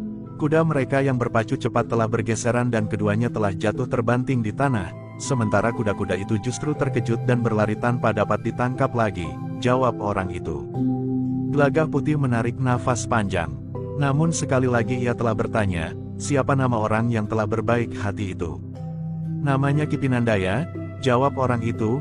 Justru karena kebaikan hatinya, aku tidak dapat berbuat apa-apa. Aku memang membawa pedatinya itu, tetapi dengan janji di dalam hati, bahwa aku akan mengembalikannya. Kau bersungguh-sungguh? Bertanya Gelagah Putih. Aku bersungguh-sungguh. Aku sudah menawarkan timang emasku. Tetapi orang itu menolak, jawab orang itu. Gelagah Putih mengangguk-angguk, katanya, baiklah, aku justru akan berjalan ke arah barat. Kau ke arah timur. Aku akan dapat singgah di padukuhan itu untuk melihat kebenaran kata-katamu. Singgahlah di rumah Ki Pinandaya. Tanyakan kepadanya, apakah aku memaksa atau ia sendiri memberikan pedatinya. Tetapi menurut pengakuanku padanya, 2 orang kawanku itu terluka karena jatuh dari kuda, jawab kawan Bandar Anom. Kau katakan bahwa kau akan memakai pedati itu ke Madiun. Bertanya Gelagah Putih. Aku tidak mengatakan akan pergi ke Madiun. Tetapi aku berkata bahwa aku akan pergi ke Grobogan, jawab orang itu. Gelagah Putih mengangguk-angguk, tetapi ia percaya bahwa kawan Bandar Anom itu tidak merampok. Meskipun ia berbohong, tetapi agaknya orang itu benar-benar ingin mengembalikan pedati itu pada satu hari. Demikianlah, dibantu oleh Gelagah Putih maka orang itu telah mengangkat bangau lamatan dan Bandar Anom naik ke atas pedati itu. Hati-hatilah di perjalanan, berkata Kiai Gringsing. Lebih baik kau berusaha untuk menyembunyikan bawaanmu yang sebenarnya. Jika kau berjumpa dengan orang-orang yang ingin menyingkirkan kedua orang itu, maka kau tidak akan dapat banyak melindungi mereka, karena kau adalah seorang yang lemah hati. Tetapi nampaknya kau dituntut untuk bertanggung jawab kepada Panembahan Cahyawarastra, bahwa kedua orang itu akan sampai kepadanya. Keceruk putih itu akan dapat mengobati keduanya, sementara di sepanjang jalan, aku akan memberikan bekal obat serba sedikit, karena aku memang hanya membawa sedikit.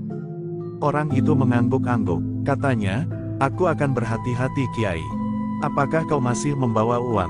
Kedua orang itu memerlukan makanan dan minuman di sepanjang jalan, berkata Kiai Gringsing. Aku masih ada serba sedikit, tetapi agaknya akan cukup aku pakai di sepanjang perjalanan, jawab orang itu. Baik, pergilah, berkata Kiai Gringsing. Orang itu menarik nafas dalam-dalam. Kemudian ia pun telah minta diri kepada Agung Sedayu dan Gelagah Putih. Aku akan melingkar, lewat jalan penyeberangan itu, berkata kawan Bandar Anom itu. Demikianlah, maka sejenak kemudian pedati itu telah berjalan dengan langkah-langkah lamban menyusuri tanggul dan kemudian berbelok turun ke penyeberangan. Menyeberangi Kali Opah dan berjalan semakin lama semakin jauh. Kita akan meneruskan perjalanan, berkata Kiai Gringsing. Namun kemudian katanya kepada Agung Sedayu, kecuali jika kau masih sangat letih. Aku dapat beristirahat sambil duduk di atas punggung kuda, Guru, jawab Agung Sedayu. Kau tentu sangat letih setelah melepaskan beberapa jenis kekuatan ilmumu, berkata gurunya pula. Tetapi Agung Sedayu menggelengkan kepalanya. Katanya, kita dapat melanjutkan perjalanan guru, meskipun barangkali sambil terkantuk-kantuk di atas punggung kuda. Marilah, berkata gurunya, jika kau memang tidak berkeberatan. Ketiga orang itu kemudian telah melangkah menelusuri tepian melewati tikungan dan kembali ke tempat mereka menambatkan kuda-kuda mereka, ditunggui oleh dua orang cantrik yang semakin berdebar-debar karena rasa-rasanya keduanya menunggu semakin lama. Ketika kedua orang cantrik itu melihat kedatangan mereka bertiga, maka mereka pun segera telah menyongsongnya. Melihat ketegangan di wajah kedua orang cantrik itu, Kiai Gringsing itu pun berkata, "Jangan cemas. Tidak ada apa-apa, semuanya sudah selesai, kita akan segera meneruskan perjalanan." Kedua cantrik itu mengangguk-angguk, namun mereka tidak bertanya sesuatu. Demikianlah, maka sejenak kemudian mereka berlima telah bersiap-siap untuk meneruskan perjalanan mereka ke Mataram. Rasa-rasanya kuda-kuda mereka sudah cukup lama beristirahat, sehingga mereka langsung dapat menuntun kuda mereka ke penyeberangan dan kemudian meloncat ke punggung kuda masing-masing. Ternyata Agung Sedayu memang masih merasa letih. Karena itu, ia tidak ingin berkuda terlalu cepat, sebagaimana biasanya. Bahkan dengan demikian, rasa-rasanya ia justru menyesuaikan diri dengan keadaan Kiai Gringsing yang tua itu. Beberapa saat kemudian, maka kuda-kuda itu sudah berlari di jalan raya yang menuju ke Mataram. Tetapi tidak terlalu kencang, bahkan satu dua orang berkuda yang lain telah mendahului mereka. Seorang saudagar dengan seekor kuda berwarna hitam ketika mendahului Gelagah Putih agaknya telah tertarik kepada kuda Gelagah Putih. Karena itu, maka ia pun telah memperlambat perjalanannya dan membiarkan kudanya berjalan di sisi kuda Gelagah Putih. "Hei anak muda," berkata saudagar itu, "kudamu luar biasa tegarnya. Kenapa kau tidak berpacu secepat angin? Sayang sekali. Atau barangkali kau ingin menjual kudamu agar kau dapat membeli 2 ekor kuda seperti kudaku ini?" Agung Sedayu dan Kiai Gringsing pun berpaling pula kepada orang itu. Namun dalam pada itu Gelagah Putih menjawab, "Maaf Kisanak. Kuda ini adalah kuda peninggalan. Aku tidak akan menjualnya kepada siapapun juga. Anak dungu, kau akan mendapatkan 2, aku mau menukarnya dengan 2 ekor kuda. Bukankah kau tidak menjualnya?" berkata orang itu pula. Tetapi sekali lagi Gelagah Putih menggeleng sambil tersenyum, "Maaf Kisanak."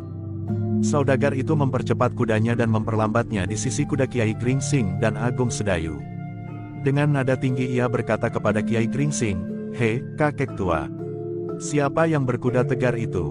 Anakmu atau cucumu?" "Cucuku Kisanak," jawab Kiai Gringsing. "Ia terlalu bodoh. Aku menawarkan menukar kudanya dengan 2 ekor kuda seperti kuda yang aku pakai sekarang ini. Tetapi ia tidak mau," berkata orang itu. Kiai Gringsing tersenyum. Katanya, ia suka sekali kepada kudanya itu. "Kakek tua, bujuk cucumu. Nanti aku beri kau uang di samping 2 ekor kuda buat cucumu itu," berkata orang itu. Tetapi Kiai Gringsing menjawab, "Kuda itu adalah kudanya. Aku tidak dapat memaksanya jika ia memang tidak menghendakinya." "Kau juga dungu seperti cucumu," berkata saudagar itu. Lalu katanya, "Kudaku, meskipun kuda yang kurang tegar, tetapi mampu berlari cepat. Mari kita berpacu. Berapa saja kau bertaruh? Atau barangkali cucumu?" Kiai Gringsing menggeleng. Katanya masih juga sambil tersenyum, "Tidak Kisanak. Soalnya bukan saja soal kudanya, tetapi cucuku tidak pandai berkuda. Jika kudanya lari kencang, maka ia akan menjadi ketakutan dan menggigil di punggung kudanya itu." Saudagar itu bersungut-sungut. Kemudian katanya, "Sekelompok orang dungu. Kalian akan menyesal." Tidak ada yang menjawab. Kiai Gringsing tidak menjawab. Agung Sedayu pun tidak. Sejenak kemudian maka orang berkuda hitam itu telah mempercepat lari kudanya, mendahului iring-iringan kecil yang memang dengan sengaja tidak berpacu dengan cepat. Selain Kiai Gringsing yang tua itu tidak ingin tubuhnya terguncang-guncang, maka Agung Sedayu pun saat itu seakan-akan sedang beristirahat di punggung kudanya. Namun karena itu, perjalanan yang tidak terlalu jauh lagi itu mereka tempuh dalam waktu yang agak lama. Mereka menyusuri jalan lewat Candi Sari, kemudian Cupuwatu, dan beberapa saat lagi mereka telah mendekati alas Tambak Baya, yang sudah menjadi semakin ramai dilalui orang meskipun masih ada bagian hutan yang lebat dan penuh dengan pohon-pohon raksasa. Tidak ada sesuatu yang menghambat perjalanan mereka. Kiai Gringsing dan Agung Sedayu yang letih itu berkuda di paling depan. Gelagah Putih sendiri di tengah. Tetapi sekali-sekali ia berada di sebelah Agung Sedayu, Namun pada kesempatan lain ia berkuda bersama para cantrik di belakang. Beberapa saat kemudian, maka ketiganya diikuti oleh 2 orang cantrik telah mendekati dinding kota Mataram. Mereka berlima memang tidak mempunyai rencana untuk melihat kebenaran kata-kata kawan Bandar Anom tentang pedati yang didapatinya dari seorang yang disebutnya bernama Ki Pinandaya. Karena menilik sikap dan kata-katanya, maka mereka yakin bahwa kawan Bandar Anom itu tidak berbohong. Demikianlah, maka kelima orang itu telah memasuki pintu gerbang kota. Untuk menghindari perhatian para petugas, maka mereka telah berkuda pada jarak tertentu. Kiai Gringsing, Agung Sedayu dan Gelagah Putih lebih dahulu memasuki gerbang kota, baru kemudian kedua cantrik yang ikut serta bersama mereka pada jarak yang agak jauh. Meskipun para petugas tidak mengganggu mereka, tetapi jika mereka memasuki gerbang berlima, maka mereka agaknya akan mendapat beberapa pertanyaan dari para petugas di pintu gerbang. Di dalam kota, mereka memperpendek jarak di antara mereka. Apalagi ketika mereka mendekati pintu gerbang istana. Kiai Gringsing justru menunggu para cantrik itu, agar keduanya tidak mendapat kesulitan untuk masuk. Namun ketika mereka berlima mendekati gerbang halaman istana, maka para petugas yang ada di luar pintu gerbang telah menghentikan mereka. Kiai Gringsing dan mereka yang bersamanya dapat mengerti, bahwa keadaan memang terasa sedikit gawat karena hubungan yang semakin memburuk antara Mataram dan Madiun, sehingga penjagaan pun agaknya semakin ditingkatkan. Kiai Gringsing, Agung Sedayu, Gelagah Putih dan kedua orang cantrik itu pun kemudian telah mohon izin kepada para penjaga untuk memasuki halaman istana itu. "Kalian mempunyai kepentingan apa?" bertanya pemimpin dari para prajurit yang bertugas di luar pintu gerbang. "Kami akan menghadap Panembahan Senapati," jawab Kiai Gringsing. "Menghadap Panembahan?" Pemimpin prajurit yang bertugas itu menjadi heran. "Kalian siapa?" "Kami datang dari Jati Anom," jawab Kiai Gringsing. "Untuk keperluan apa kalian akan menghadap?" bertanya pemimpin petugas itu. "Kami ingin menyampaikan sesuatu kepada Panembahan." "Aku mohon dapat disampaikan." "Katakan bahwa Kiai Gringsing dari padepokan kecil di Jati Anom. Panembahan Senapati akan mengetahuinya," jawab Kiai Gringsing. Ternyata prajurit itu belum mengenal nama Kiai Gringsing, sehingga ia pun menjawab, "Tidak mudah untuk menghadap. Orang itu harus meyakinkan. Panembahan akan segera mengenal jika kalian sampaikan nama dari padepokanku," berkata Kiai Gringsing pula. "Kau kira Panembahan Senapati dapat mengenali semua orang di Mataram ini?" jawab prajurit itu. "Tentu tidak," sahut Kiai Gringsing, "tetapi Panembahan Senapati mengenal kami. Karena itu, kami mohon Kisanak dapat menyampaikan kehadiran kami kepada Panembahan Senapati lewat para petugas yang berwenang. Kau tunggu saja di situ. Nanti jika ada di antara mereka yang lewat, biarlah aku mengatakannya jika mereka berkenan," jawab pemimpin petugas itu. "Mereka, siapa yang Kisanak maksudkan?" bertanya Agung Sedayu.